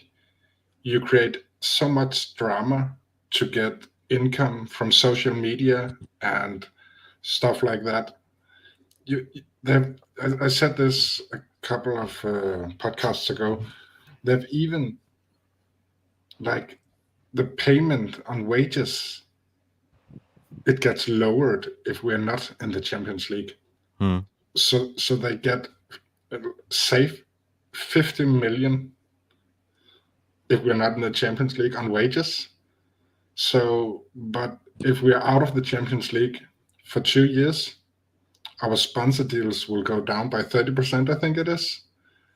But if they can yo-yo us up and down, they don't have to spend anything on players or training or When anything. was the last time they spent anything? They Never. didn't. They've never spent a penny. Yeah. So I think this has been their model, and they have been scapegoating players. Could be something that hit Sancho, not particularly only from Ten Hag, but also from like the higher ups in the club, because they did it with Pogba. They've done it with so many players, like making them look so bad, dividing the fan base. I mean, dividing the fan base creates conversation, which more income for them. So I think a lot of this will go away with the Glazers. And I hope we get Qatar in, and they will set like a straight line. We will win. We'll do everything to win. Listen, I want to ask Tom something, because there's a saying that I just remember when we say about the Glazers communication model. Are you with us, Tom? Yeah, I'm with you. There's a saying, if you remember, treat them mean to keep them keen. Mm-hmm. Does that resonate anything with the Glazer model, what they're doing? Like, like you got to be rude, you got to be, you got to be do mischief, not communicating, but at the same time, you keep the fan base on the toe, you keep them keen, right? Yeah.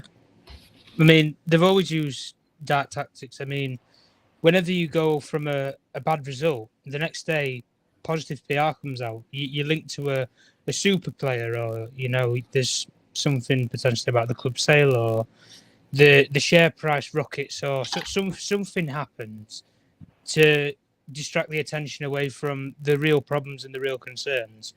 I mean, following on from what happened with the Mason Greenwood situation, you then had the Antony allegations that came out. I mean, everything that was, and then obviously when they went away at the weekend and then they lost, the whole share price, shot down. It was like a roller coaster going down. And I think they lost upwards of $500-600 million of the overall value of the football club, which I think is probably the worst that they've ever had since they put the club on the stock exchange. So, yeah, I understand the motto of, treat them mean, keep them keen. But at the end of the day, the Glazer family are going to sit on this big cash cow until somebody's going to knock them off of it and just pay them what they want. And what they want is, I'll tell you what they want, mate. They want a silly billionaire who's rich up to their eyeballs to wake up one morning and think, I want to buy a football club. Oh, let me go buy Man United. That's what they want. Or like when Elon Musk, say whatever it was, a year or two ago, when he was joking on Twitter saying, oh, I'm going to buy Manchester United. And then he backtracked and said, oh, I was joking. But if I was ever going to buy a football club, it would be Man United and so forth. That's what they want. They just want a crazy billionaire who's just going to throw money at something and realistically probably won't know what to do with it as much as they do. Realistically. Actually, I cannot find this article, but I was reading, and I'm coming back to what Jimmy is saying, that there is a systematic attack, but it's coming from different think tanks, organizations. Like I see the rise of Me Too movements, highways coming back again. We have the greenwashing, the green movement, the rainbow movement. There's so many political elements in the footballing operations right now. And with the takeover, that's been amplified with the human rights and everything. And you see what kind of journalists are kind of reporting on these things, been feeding out. Now, today I saw another woman that was highly a social media influencer that is a Manchester United fan that was banging the drums for when it was the Mason Greenwood situation, and now she's doing the same thing for the Antony situation, voicing her opinion. I can't remember her name. I think it was Karen something. I can't remember who she was. A blondie girl. People help me in the chat if you know who she is, because she's been quite vocal on the socials and saying like, I would not support Manchester United and stuff like that if they let him play. Do you know who I'm talking about? What's are you about her who did that? We're at the game show. She's a blondie. I think she were on Countdown. I can't remember what her name was. I can't remember her name. I think her last name Riley. I think it is Riley. Yes, Riley. Rachel Riley. Rachel Riley. She was a big advocate for. She's a TV host. She's a big Man United fan. Yeah. I remember. She was very vocal regarding the Me Too movement, and she was very vocal to say. I remember her tweet. She said, if Mason Greenwood plays for Manchester United, I will stop supporting the club. And now she's back at it again and driving the same agenda against, Antony dos Santos. Oh, really? Yeah. I saw it today. That's cheeky. That's very cheeky. So that's what I'm saying. So it's not only... There's the moral obligation but for someone like her, like Antony, I mean, the Antony thing is very much on the surface. It's very unwise to make comments like that when there's been no real. I mean, in this country, as far as we're aware, he's not been charged with anything. Nope. As far as I'm aware, I don't think he's been charged wherever it's supposed to have happened. I don't think the police are looking for him. There's no warrant for him or anything. The thing is, right? So it's unwise for a famous person to make such a reckless statement. That would be very unwise. The thing is, footballers are easy targets, right? They are multimillionaires. It's easy. They're attractive. They offer you a good lifestyle. I can understand that, right?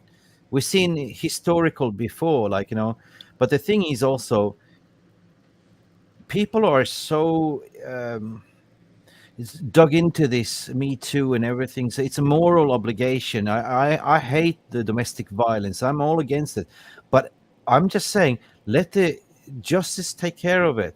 Like, there's a reason why it's called a jurisdictional section of it, the legal law. Let that take it. But right now, what you're hearing is a lot of gossip and hearsay, and people are getting, like, you know, colored by it deliberately in a way. Can I just go back to a point that you made before about the ownership? I'm sorry, this is probably slightly off topic from what you were just talking about. But you made you said that saying, you know, keep them what, treat them mean, treat them mean, keep them keen. Yeah, treat them mean, keep them clean. If you look at the Glazer model since they took over Manchester United, they're very different to other owners because their model's never been to be loved by the fans. They've never wanted to, you know, make us happy. They've never looked at it like that. Their model has been, we're gonna market the shit out of this club so it's viewed as the best footballing institution in the world, and you guys are gonna have to love us. So yeah. The way that the relationship has worked between the fans and the ownership since the Glazers took over has always been, you know, we are in awe of our own club, like this amazing club. So we go to the club. So it's not like the club tries to make us happy for us to go. But this is why when they're signing players, they're not caring about what kind of football is going to be played, whether that player is good for the manager or not, because that would be trying to make the fans happy. All they care about is, right, we'll get the best name out there, we'll sell the most shirts in the world, we'll make the most money in the world, we'll market 100%. The shit out of this club, and you guys are going to love us. And that's how it works. That's been their model. True. I just want to I big up for you for saying that, but I'm just going back to the VR room regarding this woman, what we talked about. There's no way we're slandering, we're just bringing this up. People saying her friend was in a domestic relationship, and that's why you come Me Too. And then, you know, she was very vocal regarding the Johnny Depp Amber Heard, and she still kept accusing Johnny Depp after the evidence to show. So here you have some social influencer. You know, you have a certain camps that are driving this agenda.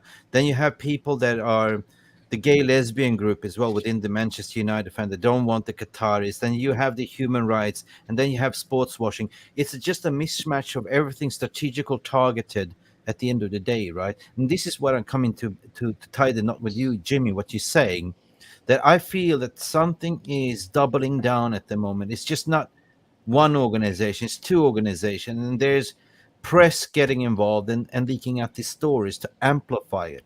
Because the way you can program a human being is through media, isn't it? What you read is what you believe.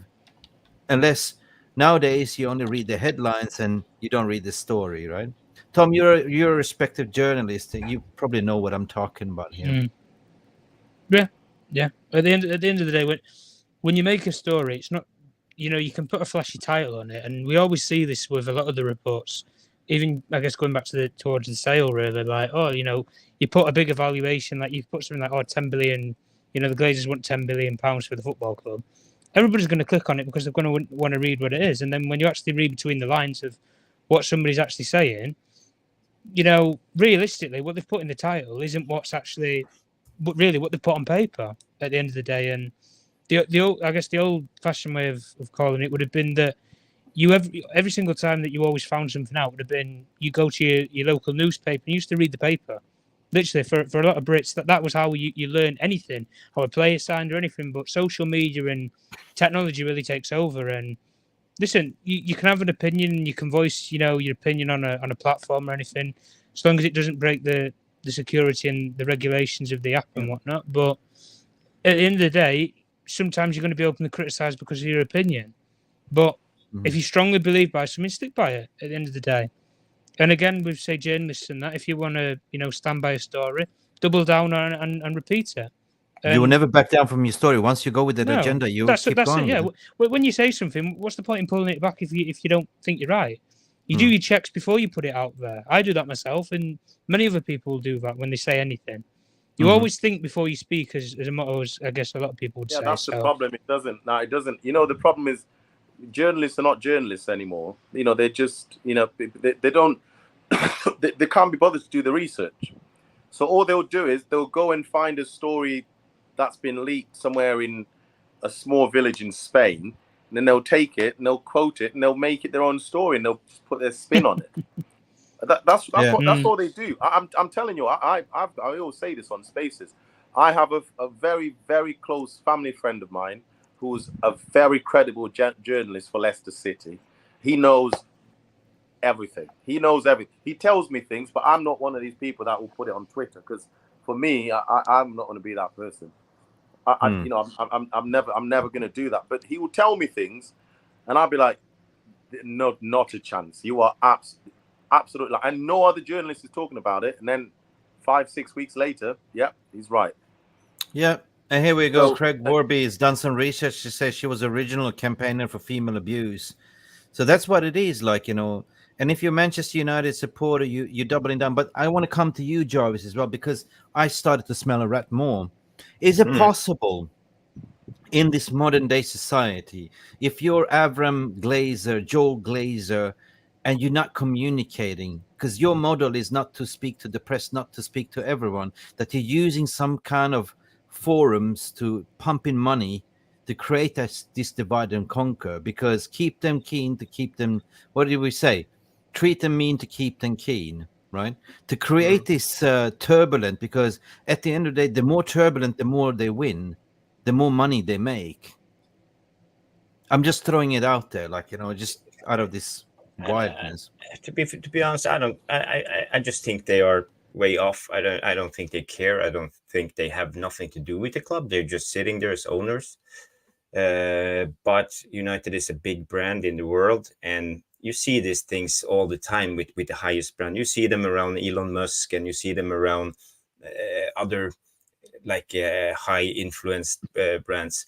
There's always groups. If it's the Me Too movement, or if it's other things, they will try to make their mark. And we are the biggest club in the world, and that's just how it is. I think we will have a lot of turbulence all the way, and when we don't have a stable leadership, this ship that's called Man United is drifting wild on sea with no captain on board who's steering the ship, and that's one of the biggest problems at the club, as I see it.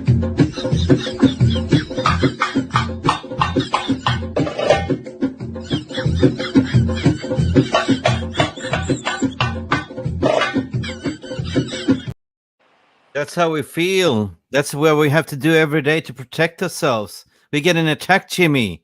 Left, right, center. We have to put pots and pans around their heads. We're back to Good Vibes FC. Enough of talking about this shit, to be honest. I think it's becoming a funeral. Let's gas it up a bit. Any positive things to look forward to, guys? Yeah. I just want to say, like, that, you know, there's obviously there's been a consistent exaggeration and sensationalization of the issues that our club is facing, and there's a lot of issues there. Yes, I get it, but people try to conflate things, and when things are not supposed to be conflated, don't conflate them. Don't force it. We can look at football, and we can then look at the club's operations. Like we can separate those two issues. And for me, I'm happy to talk about the football because I have no fucking idea what's going on. Sorry, excuse my French. I have no idea what's going on this operational side. And frankly, I'm not interested anymore. Clubs sold, clubs not being sold, clubs being sold, clubs not sold, clubs being sold. I'm not interested. I don't care. Now I can just watch football. I'll forget this stuff here. And when they tell us what they're doing, we can start thinking about it again. So I'm not interested in it. But on the football side, people are trying to bring all the misery from this other side onto the football pitch, and I refuse to accept it. I refuse to accept it. I think we've improved with every game this season. I think some players have got worse, some players have got better with every single game that we've played. I don't want to go into individual player conversations, but we know now why, you know, Antony's been a little bit off the mark because all of this shit that's going on, obviously. So we can, that's always going to be in the back of his mind. Maybe it's taking his focus away from the game a bit, because I feel like he was actually one of the better players in the second game of the season. Now, when I see him now, is not improving with every game. He seems to be going down. I thought, oh, okay, there's something there. You know, maybe this stuff is more serious than we think it is, and obviously it's turned out to be that way. But yeah, there's lots of players doing the right things. I think I'll just speak about Bruno, because obviously, you know, I'm Bruno Defense League, you know, chairman. So, you know, I have to always Can I be the vice chairman, please? You can be vice chairman. Yeah, I'm recruiting.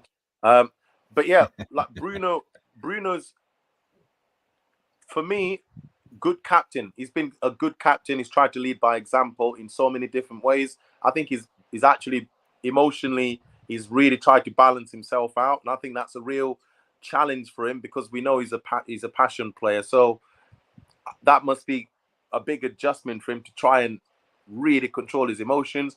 I know he's still lost it once or twice, but overall, I think that's an improvement. I think it's actually improved his game in some ways. I think he's probably misplaced many passes this more than he should have, I think, in terms of what we expect from Bruno. But overall, I think he's doing all right as captain for me. He's trying to coach the team on the pitch. He's going to the manager, coming back on the pitch, giving instructions. That's what I want to see the captain doing. When he's not just shouting at people for no reason now, I feel like he's being a bit more measured in how he shouts at people. So that's a big plus.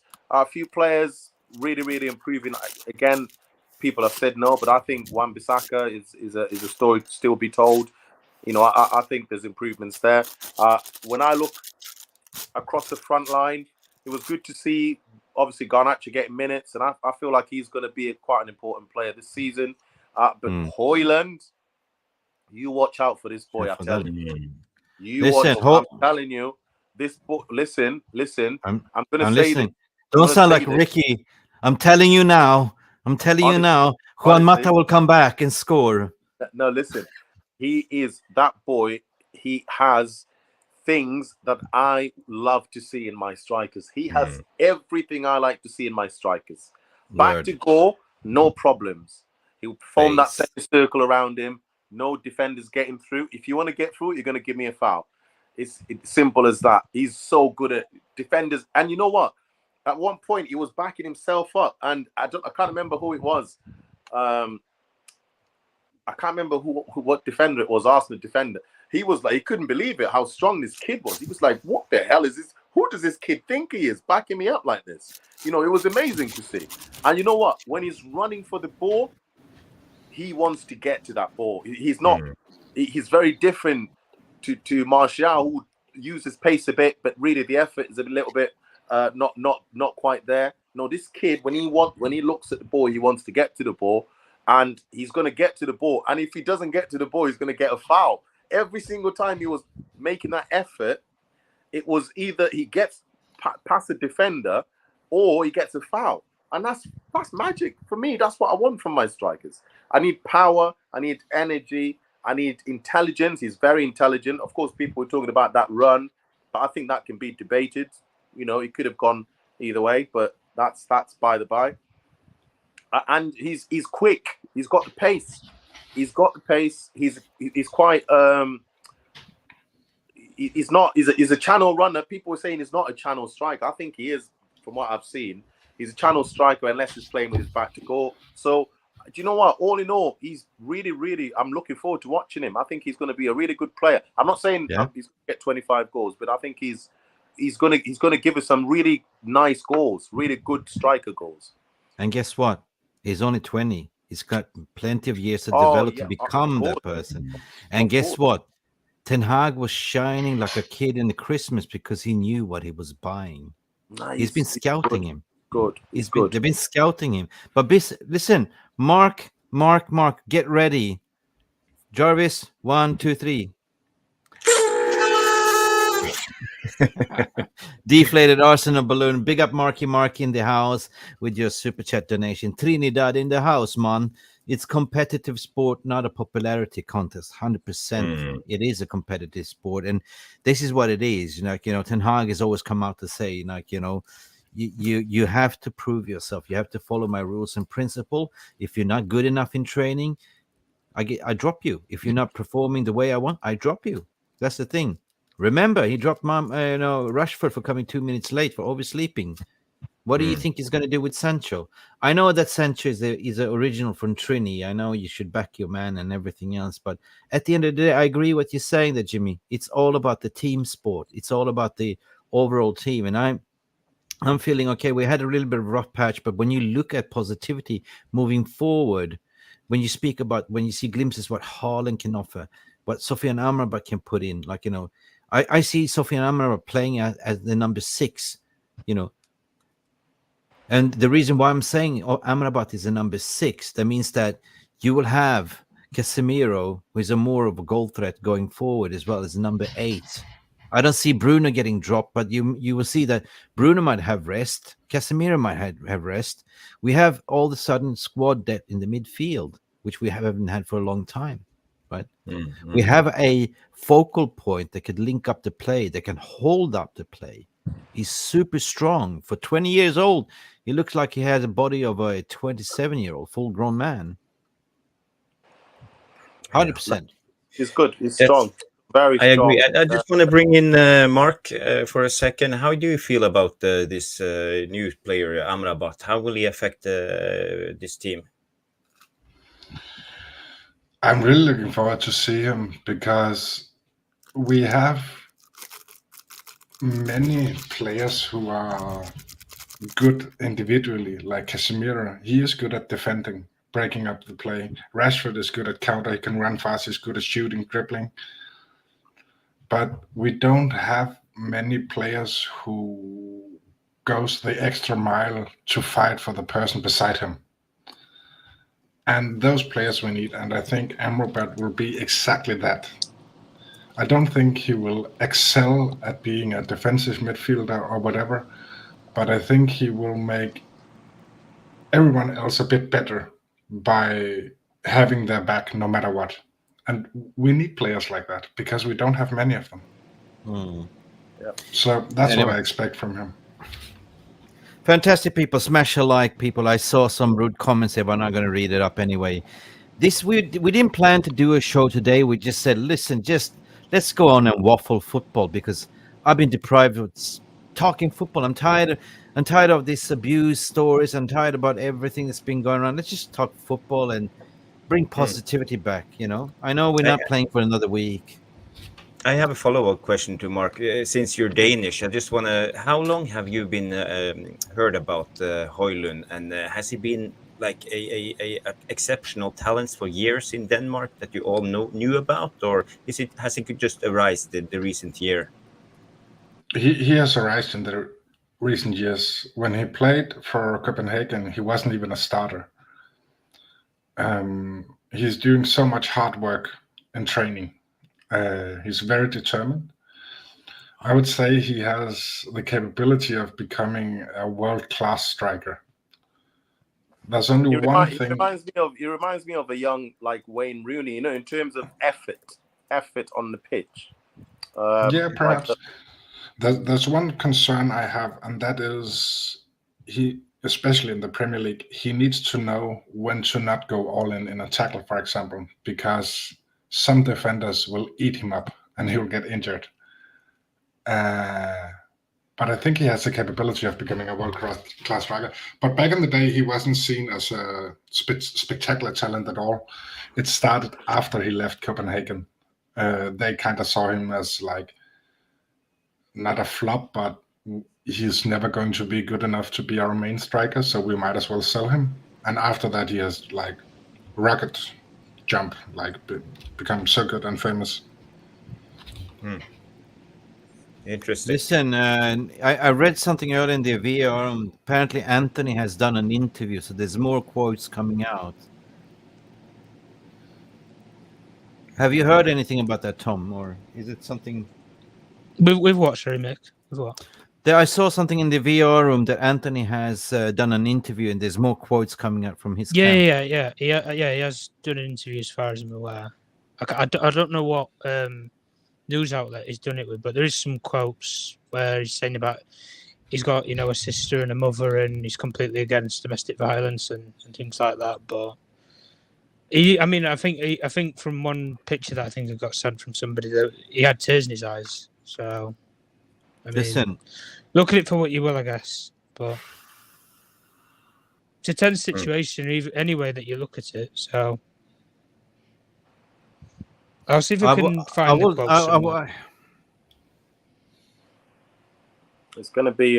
It's going to be. I think this is going to be a very long, dragged out situation. I think it's going to. I find it very hard. I know his agent. I know Junior Pedrosa personally as well, and I met Antony also once for a Puma shoot in Amsterdam, and I find him a very pleasant guy, very soft spoken, very timid person, right?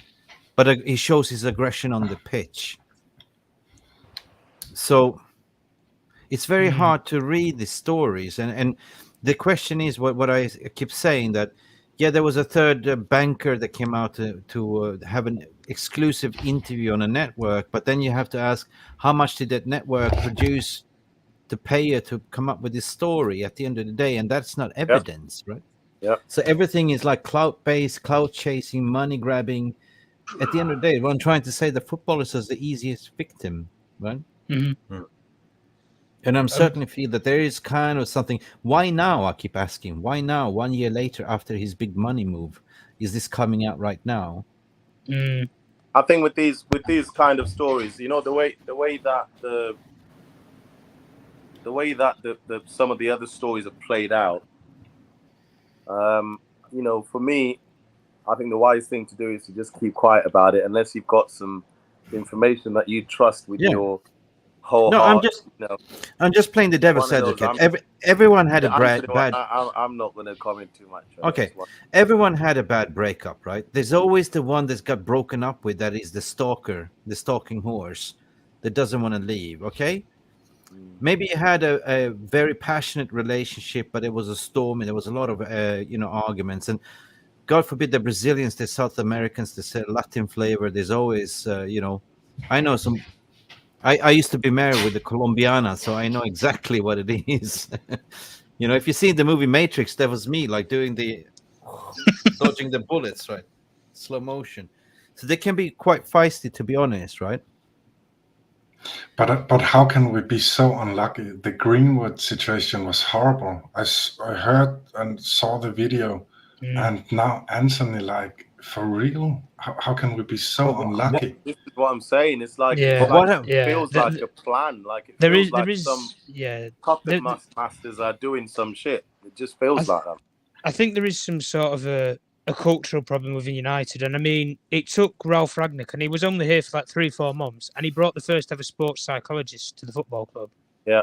Like any high performance in any high performance sport, they didn't want to give him that either. They have one, no, and they didn't want to give him that one. I think his name was. Didn't want to give him that. They didn't want to give him that. Sasha Lenz, I think his name was. I think he's unemployed, or I think he's gone back to Germany, was where he actually came from, and that's where Ralph Ragnick knew him from. It might be with the Austrian team, I don't know. But sorry, guys. I'm always questioning the why, the motive. I try to put myself in everyone's shoes, and I'm always thinking, why?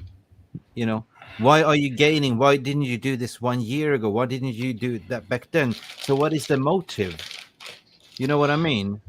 But also, I can understand with the sports psychologist and stuff, but I mean, you shouldn't hit a woman or a man for that matter. Never. So why are we so unlucky with these guys? I don't think it comes from Manchester United.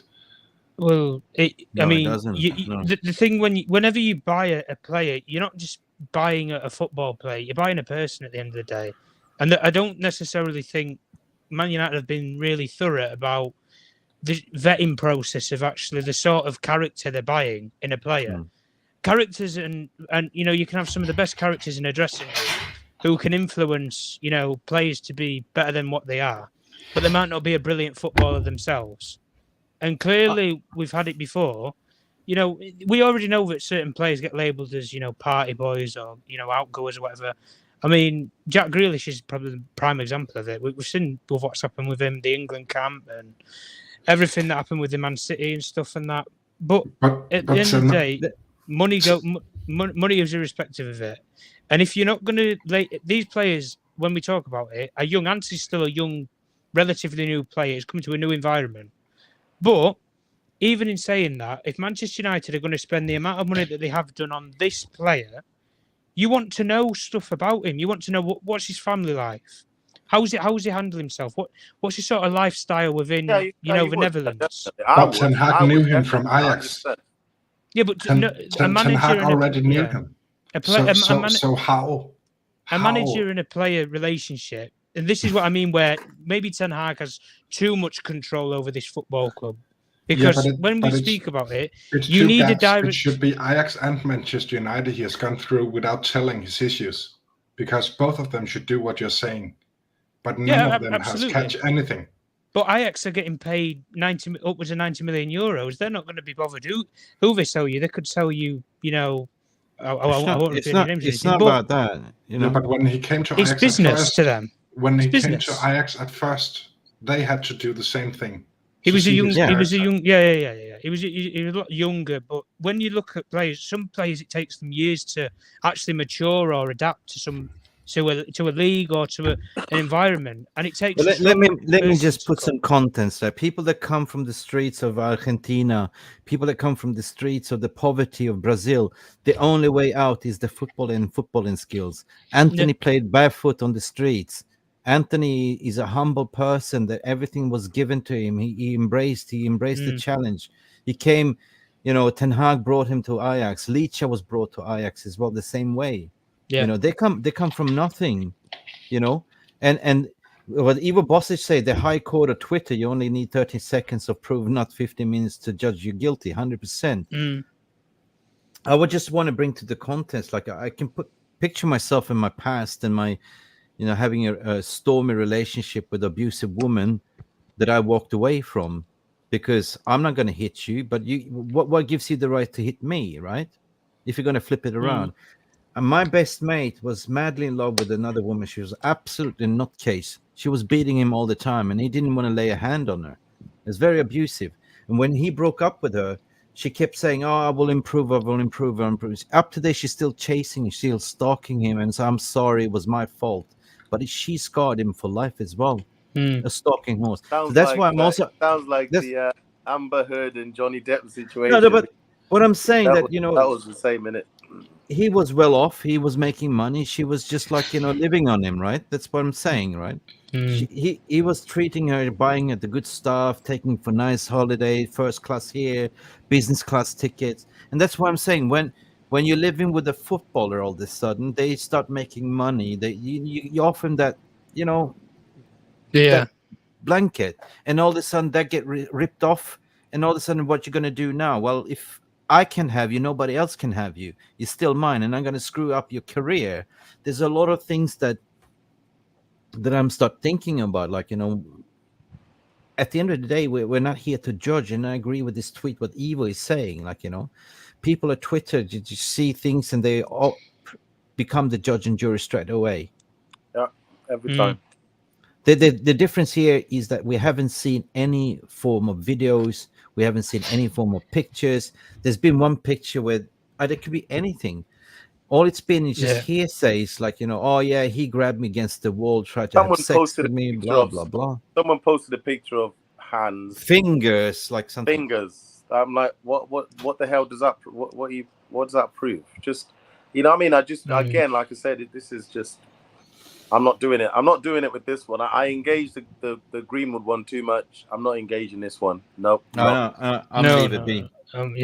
We don't know. Again, like, we don't know enough about the story or anything. At least with the Greenwood one, because it was British based, a lot of people will have been more familiar with how, say, the British justice system works. Where it was in this case, it's different, isn't it? Because it's with Brazilian justice system, and yes, exactly. I don't think a lot of people on this panel will probably know how that works. I'm one included that I have no clue how it works. But the difference is, Tom, the difference is that, according to the British media, the Brazilian FA dropped him. But actually, if you listen to what the Brazilian TV is saying, that he dropped himself out by advice from his agent to keep himself in the limelight.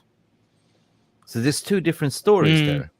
Well, the thing that you can look at it is the Brazil national team are going to just disengage from one player. They can replace Antony and call up another player. They can call up a young Brazilian kid that none of us have heard of who will have that opportunity. And he's only missing these 2 games. It's not like he's been exiled from the whole country. Like, thou shall not return. It's not a case of that. It's basically, you're just not being picked for the internationals. Allegations have come to light, and we're going to distance ourselves from you. When the allegations come back clearer, then we'll have a discussion about what we're going to do. Same thing with the Mason Greenwood situation. Love it or hate it, the allegations were dropped. Manchester United had to make a decision. And with how they handled that situation, pardon my language, but it was piss poor. It really, really was piss poor. They didn't represent themselves brilliantly at all. And really, when you look at it from Richard Arnold or John Murtaugh's perspective, they were at each other's throats.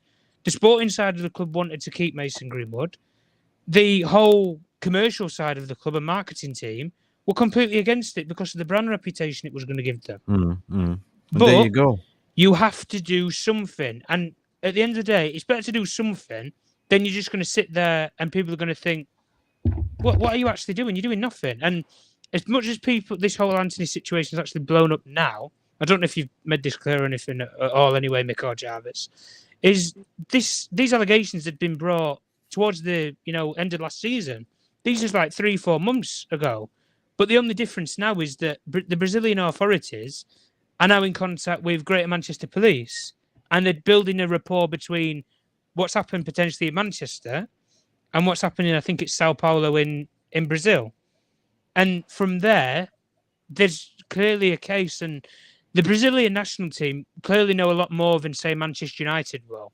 Based upon it's their justice system, they'll know how the legalities and the laws work over there with crimes of domestic abuse or anything. They'll know best. So they've done what they think's best for them, not the player in this case. And you can he say, she say about I've withdrawn myself, or the federation has. But at the end of the day, we don't know anything. And love it or hate it, at the end of the day, it is just allegations.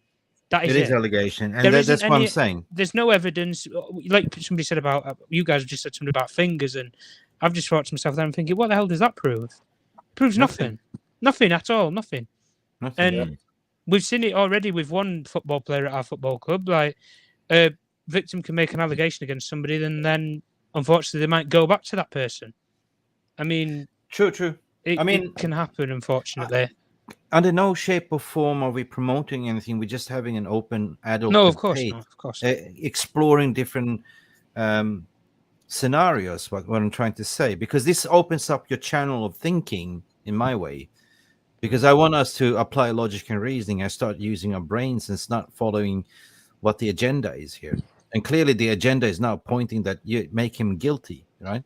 Smear the club, smear everything, because everything is pointing towards that wrong direction, to be honest. But at the end of the day, like what I'm saying, at the end of the day, it's not at the end of the day. Just leave the footballing matters to football, and let the jurisdiction and the police take care of it. Why are we getting dragged into this mud? And same with the transfer market. Are we the sporting directors to pick the players? Are we the ones sulking if we are not favorite players and not starting in the team? We're not the KPA holders of the club. We are not the sporting director. We are not the manager. We are just consumers of the game. We love the club, and that's what we should do. We should not be worried about what's going on outside the pitch. We don't pry. We're here to watch our team every Sunday, every Saturday, every Tuesday in Champions League. We're here to support the team, no matter what. That's the way I see it.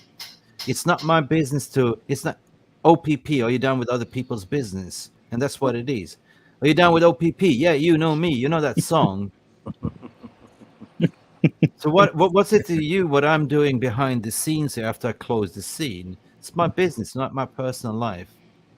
Yeah, man. Yeah.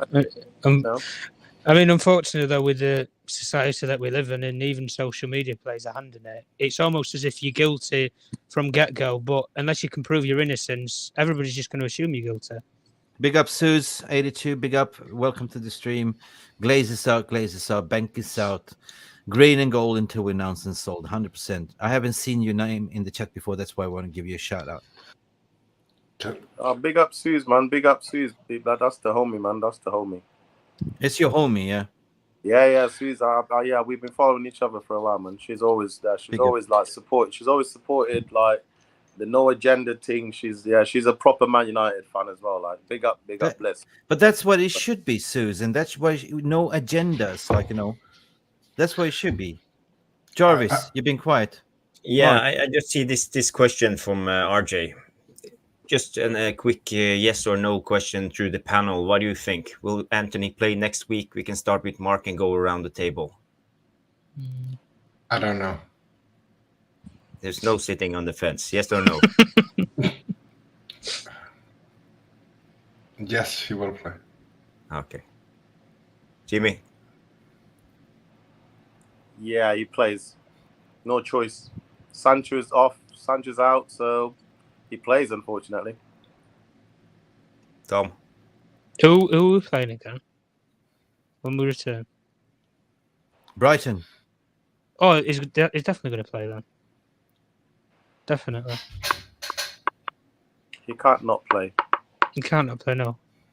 Mick? Go Possible. Yeah. I can't see how he can make it work. I mean, unless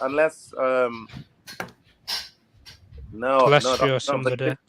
But Mount's out as well, so no, he can't not play. He's going to play. He's going to play. He's Ten Hag's boy anyway. Yeah, play. I don't think we've got a choice. The only way I would see him, but this is obviously it would either be Bruno playing on the right, or he would maybe play Dallo as a winger. I don't know. God forbid. I'm telling you, Ten Hag. I can see Ten Hag doing that at some point when he's struggling. I don't see a reason why, because he's not been convicted. He hasn't been anything. And why? No, but it's more where his mind is at, though, isn't it? It's not just that, it's not Man United saying no, you shouldn't play. It's more the manager saying your head's just not in it. Because Ten Hag will he play? Is that a yes or no question? Will he play? For me, yeah, definitely. Yeah, I think he will play. I think so. Listen, brace yourself, because we have Craig Warby in the house saying, "Great show, guys. I need that tin hat meme." And on popular demand, you will get it, my son. Get in there, son. Let's play the tin hat.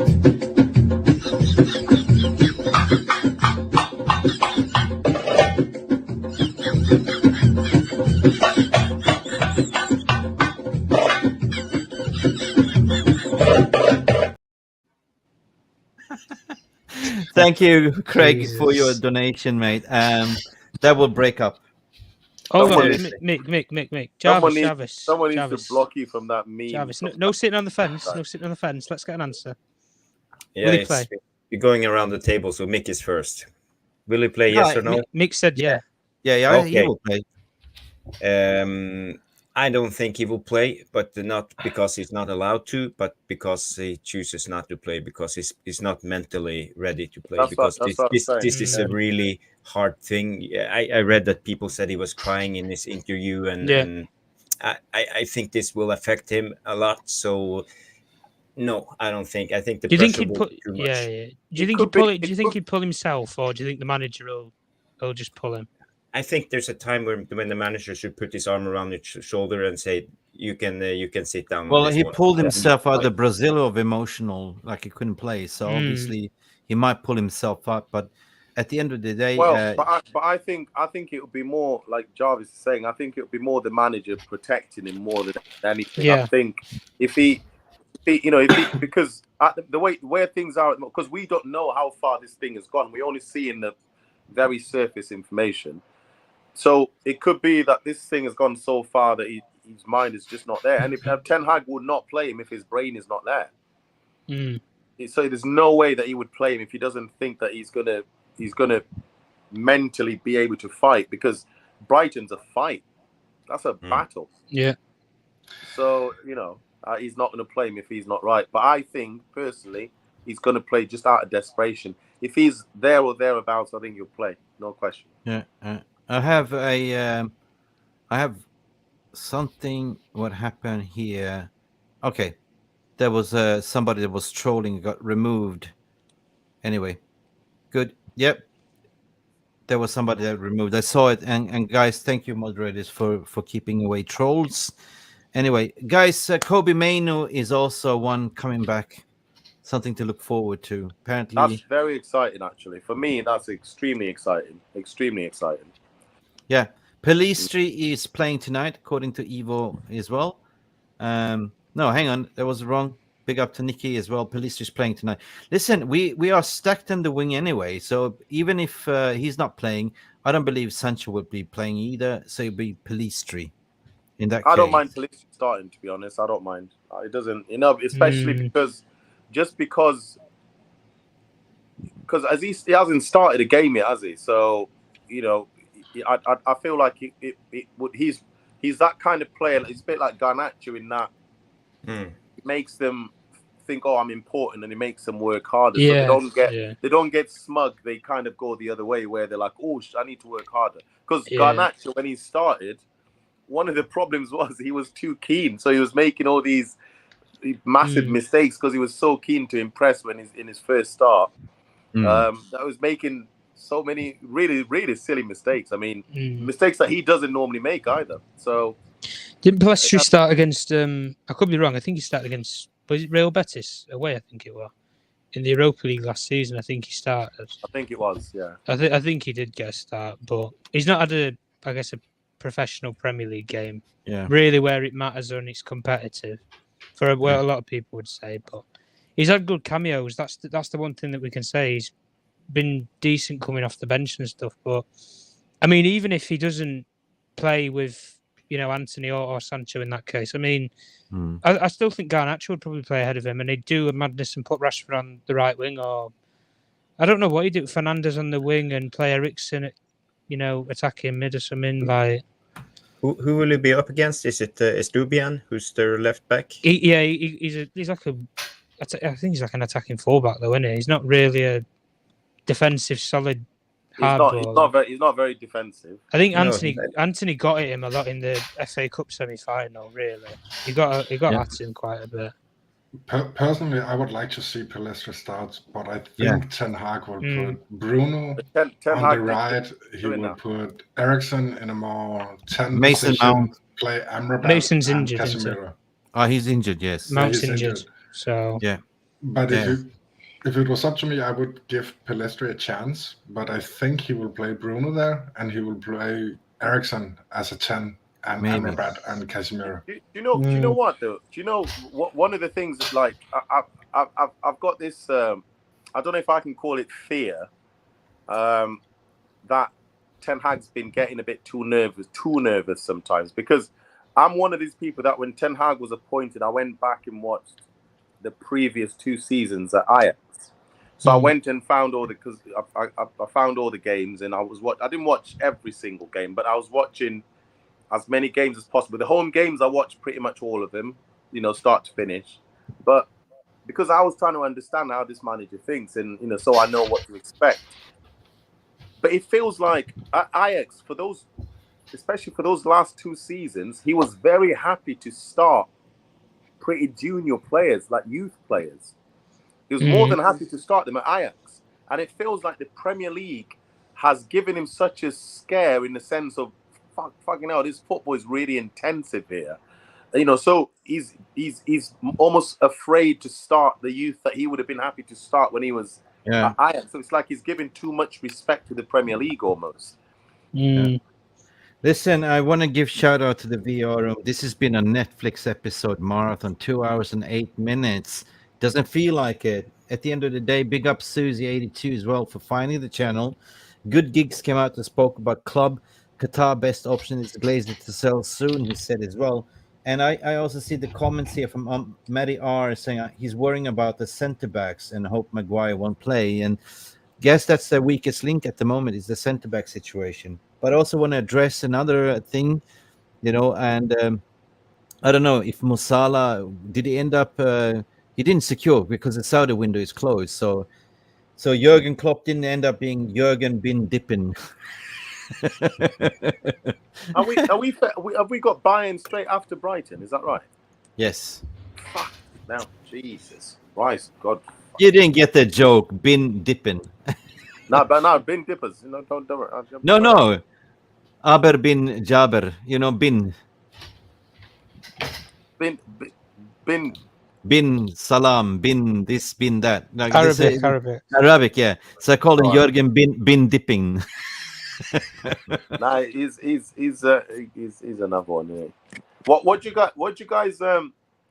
guys think about the referee situation and how they've been explaining themselves, all of them, the lot of them? Just fire them a lot and get him players that play the game that can referee. Honest to God, that we got robbed against Arsenal. 100% we got robbed. I can't see the other way. You spend millions and millions on a VR technology. You have 5 cameras per side, including the eagle eye technology. And all you can talk about is replace the eagle eyes with something better for goal line. It's like, somebody was drinking some, something in there. Oh, let's draw the line here. What's that? I mean, was he offside? Was that offside to you guys? It was the angle. I mean, I know I was didn't looking make at it it biased. clear. I've not watched it again. Actually, I've not watched any highlights, any clips, nothing of that game. I've not watched any at all. I can't deal with it. But I think was it offside to you guys on the day? Never. Not from a secondary angle. I didn't think it was. They didn't actually put it where it was like, because Gabriel and Garnacho was pretty much identical. Like, that's the angle that they showed on TV, but they didn't show it where they was actually bang in line with each other. They didn't show that angle as the actual decision. Look at him. He looks like he's in a Metallica concert doing a headbanging there. You know what I mean? He's way ahead of him. He's doing like this. Right? Where's the angle? If they go on the red angle or if they go on the blue, so this is a pubic hair. This is a toenail. This was cruel, man. To do that to a young boy like that, man, that was cruel. But this is also home game advantage. That was mean. Arsenal. The funny thing is, though, when you actually look at the angle, Gabriel's head would be ahead of his shoulder or the shirt length, and they've marked it from the shoulder, which clearly, as an outline, doesn't actually regulate this decision correctly. Because as far as I'm aware how the rules work, it can be any extension of your body that's ahead of an offensive player or a defensive player in this case. When it's further ahead than the aggressor, providing it doesn't matter if it's your head, your backside, your boot, whatever it is, if it's ahead of the opposition player, it still counts and clarifies as being offside. Yeah, but the question is, Tom, as well, when was this taken and when was the ball played as well? No, that's so when they show this, what they're showing you is exactly when the ball was played. So this is this is like they froze on the ball, and then this is what they come to. So when the ball's coming off the foot, they freeze it. This is it, yeah. But the angle of it, they're showing it from the actual halfway line. Mm-hmm. But if you show it from where I think it would have been Erik ten Hag's managerial box, if you would have shown it from technical area and you'd have shown it in line with say where he's standing, straight down from it, you've got the right angle. And you would clearly see. They put a million bloody cameras so that we could see straight down the line. Why can't they do that? Look, modern day stadiums, they're big enough to hold many cameras. I mean, you look at it in the NFL or Major League Baseball, I think they have upwards of like 24 cameras, which officiate for regulation, not only for TV, but also to actually regulate, how fast the balls hit or the distance of it or whatever, the analytics of it. In the same case here, even if you don't want to use referee, like you're going to be the referee one week, then you're going to be the fourth official, then you're going to be on VAR. Just get football analysts or data analysts who have a good grasp of how sports work, even if, say, they've worked with, say, video technology in rugby, for example. They would be the best at it because, something, they've got more sports experience of using this kind of technology. Do you know when a try's gone down or when it's not in rugby, for example? In the ssame way with football, if you're onside or you're offside, you use the same lining system. But how can cricket umpires? How can cricket be more precise? That's because the thing. they have the technology. They have the inner ring circle with about 50 odd cameras that has the data to show it. Here's what I analyze from this. It's lazy VR. It's lazy refereeing. Basically, I mean, look at this. Wait a minute. Let me just finish my sentence, because VR is there to correct clear and obvious errors. That's what it's there for, right? Yeah. The referees didn't, the linesman didn't wait for offside whatsoever. The Antony Taylor ruled it as a goal, but somebody in the VR room had to sabotage, had to fart to say, maybe you should have a look at this, and only presented this angle. If you're a proper VR, you should present all the single scenarios around the 360-degree area so you can make a proper decision. But what I saw was only this angle, clearly sabotaged in certain ways. Oh, but no, we cannot let Manchester United here have a 2-1 advantage. No. And then you saw an instant after, if we look at the slide after as well, with the Hojlund penalty. Clearly there was a hockey tackle. The guy grabbed him from behind and dragged him down, because you can see the angle of Rasmus Hojlund's foot pointing up in terms of gravity. And then the third instance was the goal scoring opportunity to give Rice a free shot. You see that, what's his name? Gabriel pulls him down. They pulled Johnny Evans down, He pulls him down. So don't tell me that we didn't get robbed, and don't tell me it was unbiased refereeing, because it was clearly driven against entertainment in certain ways. Where did they find that extra 9-10 minutes to kill the game off? Yeah, I mean, even when you look at like the introduction of VAR, I think really it's caused more problems for football than it has actually helped. Really, I think it has anyway. If you take away VAR on that game on Sunday with Arsenal v Man United, Garnacho scores the winner for Man United, and they win the game 2-1 probably, because the linesmen didn't even flag for offside, so it would have still stood. So VAR's not in officiation. Man United win the game. Yeah, but you know what? They also introduced this VR show. They're gonna disclose what the VR room is talking about, but I'm sure they're not gonna display the Arsenal Manchester United game because they were in the wrong. But they showed it for the own.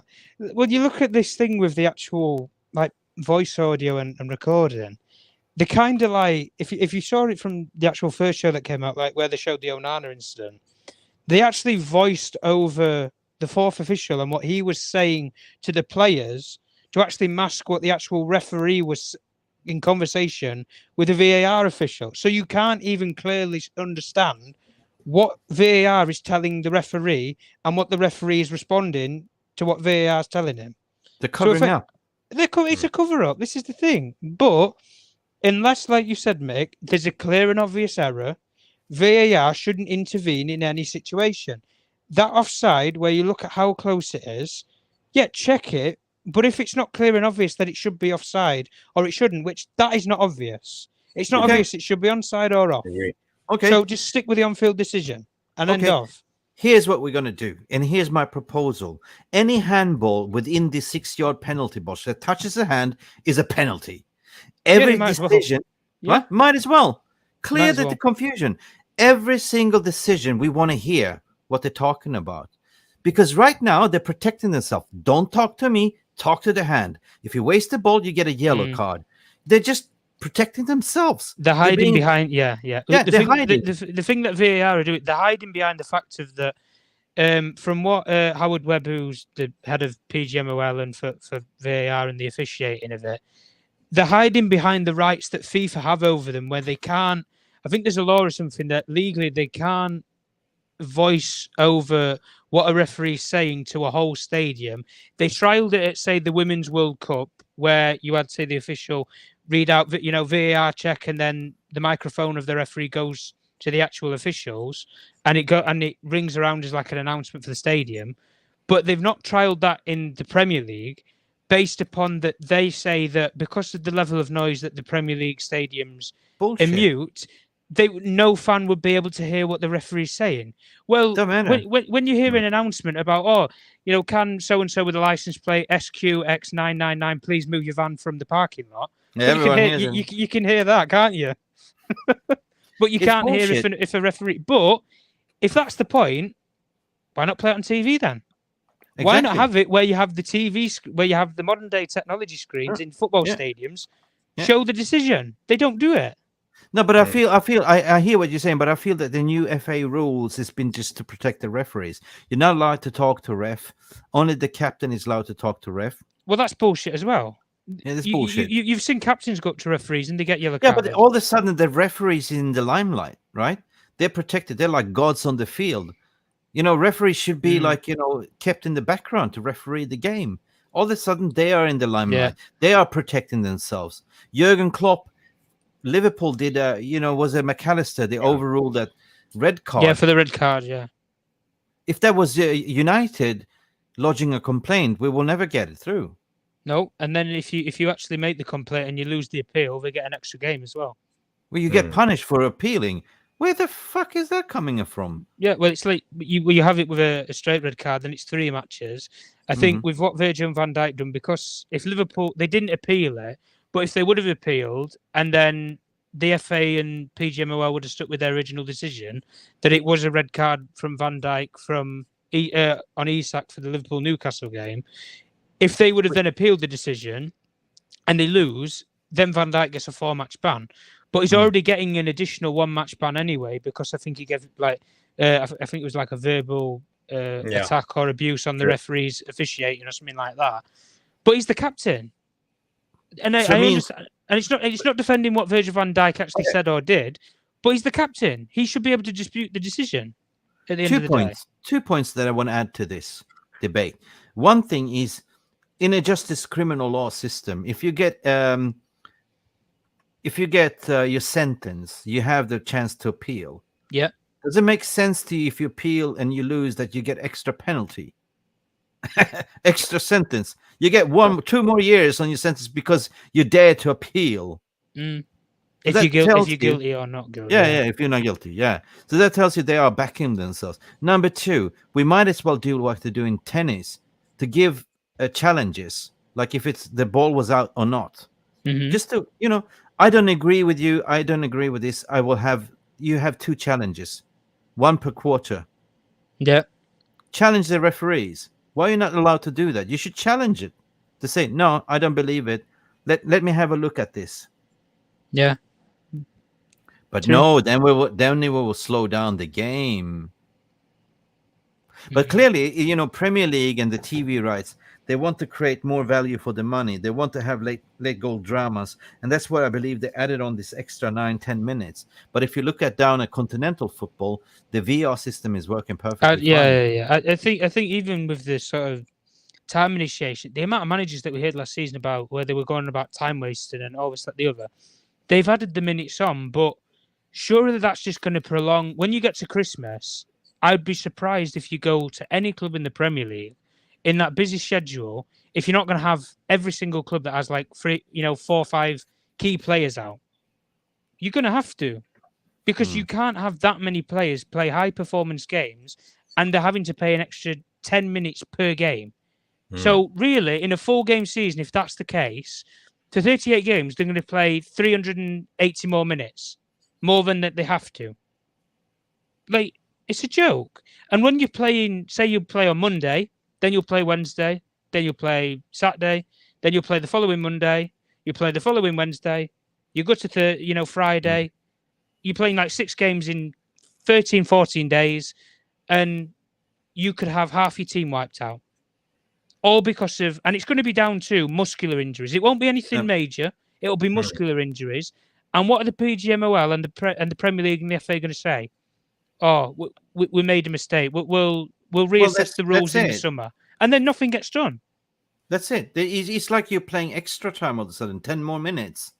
And it's like Charlie's saying here with UEFA, they're laughing at how the Premier League actually regulate their league. It is a joke. The way, and you listen, we can criticize UEFA's referees for all that we say, and that we say that they're completely biased against English clubs. I'm not surprised. they look at a lot of English decisions and they must sit there, sat up with a cup of tea thinking, what is, how are you actually officiating? And if the Premier League, as they say, are the most high performance league in the world, they would have the best UEFA referees or ex UEFA referees on their books, for which they don't have. They just have people who have UEFA refereeing licenses, like Antony Taylor, who made an absolute blunder of, say, I think it was the Europa Conference League final or Europa League final, and Jose Mourinho and the Roma fans. I mean, they basically chucked. I'm not surprised they chucked oranges, strawberries, whatever they chucked at him, and his family as he left the airport. They were disgraced at the end of the day, and that's British refereeing on European level, and they absolutely was mortified and disgraced by it. Yeah, no worries. I just call it. You got to call it out. Like at the end of the day, you have on the back end of a World Cup in the middle of the winter, we're catching up playing 3 games a week, and now they're adding on this extra unprecedented minutes, and then lucky we're not playing under the old system with 3 subs. At least we have 5 subs, but still, not everyone is privileged to have a deep squad like City do. Yeah, you know what I mean. They're gonna kill players. Let's be honest. They're gonna kill them. Listen, I got a message from Jimmy. He had to drop off because his mom was calling him late, so he apologized. But anyway, guys, it's been a Netflix. Like we have done a Martin Scorsese episode here of 2 hours and 25 minutes. It's the record stream. But anyway, 25 more minutes, 2.5 hours. Then we have done it all. Come on.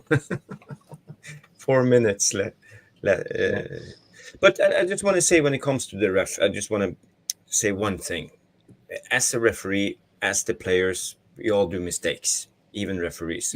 What I don't like with the referees, when they do a mistake, as with the offside, they say, no, it's an offside. They don't back down. I would actually accepted it in the afterwards if they have said, okay, sorry, we fucked up. But they don't.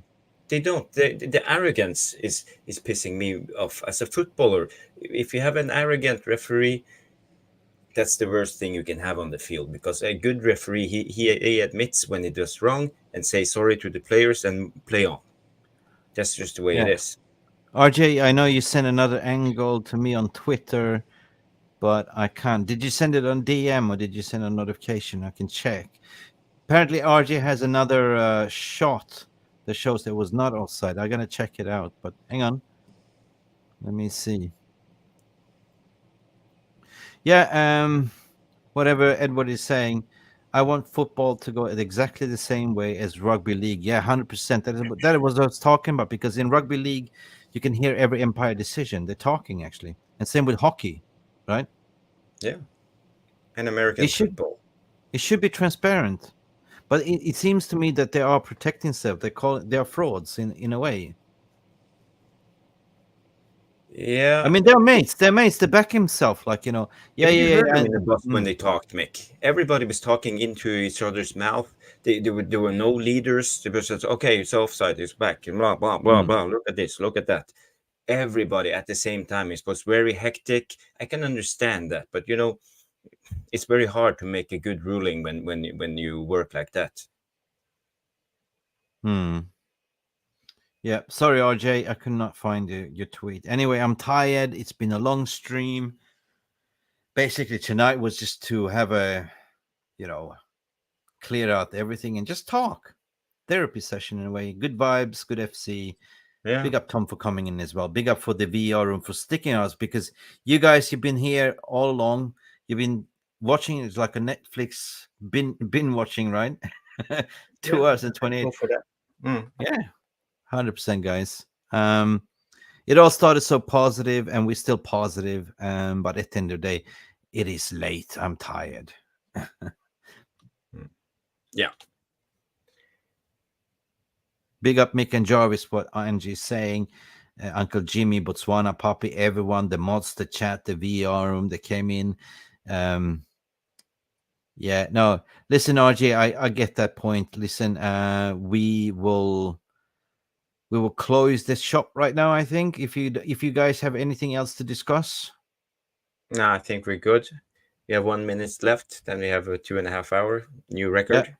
How many likes? Should we wait till we get? I don't want to. I'm falling asleep. I've been up since early mornings. Of course, it's late where I am now. It's like past midnight. It's 00:30 where I am right now. So Neil, I can see Neil Driscoll said, "Good night, guys." Neil Driscoll has been here in the background all along. And sorry if we didn't bring up all your chats. We do apologize. We were deep into the conversation, but you know that we still love you. Tomo, what's your plans for the weekend, mate? I'm gonna have a couple of beers. I'm gonna chill out. I'm gonna go with friends and everything, and we're gonna just have a nice, relaxing weekend. Really enjoy the last of the summer weather, I guess. We will. We've been having a heat wave, so I don't know what you guys have been. Yeah, same. In Scandinavia, so same. It's been a weird one for September. Anyway. Yeah, that's what I mean. Late rush. Yeah. Anyway, I'm going for a 50th birthday party. One of my childhood friends is having a big party, the big 50. So I'm going to pay my respect tomorrow. 61 likes at your end, guys. 11:30 with Araya is. I can see you. Watch World Cup, Rugby World Cup. What Neil Driscoll is going to do. Anyway, guys, there's no football other than Sweden is also playing tomorrow against Estonia, Scandinavian team. When is England playing, by the way? Playing tomorrow, I think. Tomorrow, yeah. Cool, well, cool. today for say you guys, but tomorrow for yeah. All right then. Big up Tom for coming in, mate. Always good to see you in the chat. It's been a hot minute, my friend. Yeah, as always. No worries. Yeah. Love you all, people. Thank you for staying with us for this Netflix episode. Jarvis, as usual, good to see you. It was unplanned, but it was fun. Yeah. And we're not gonna play pots and pans, but I let you finish off the show with the famous words. Yeah. Everybody, big up. Have a good night and peace, love, and go bananas and onana. Bye for now. Glazers out, bankers out, green and gold until we're sold. Take it easy. Bye for now. Cheers.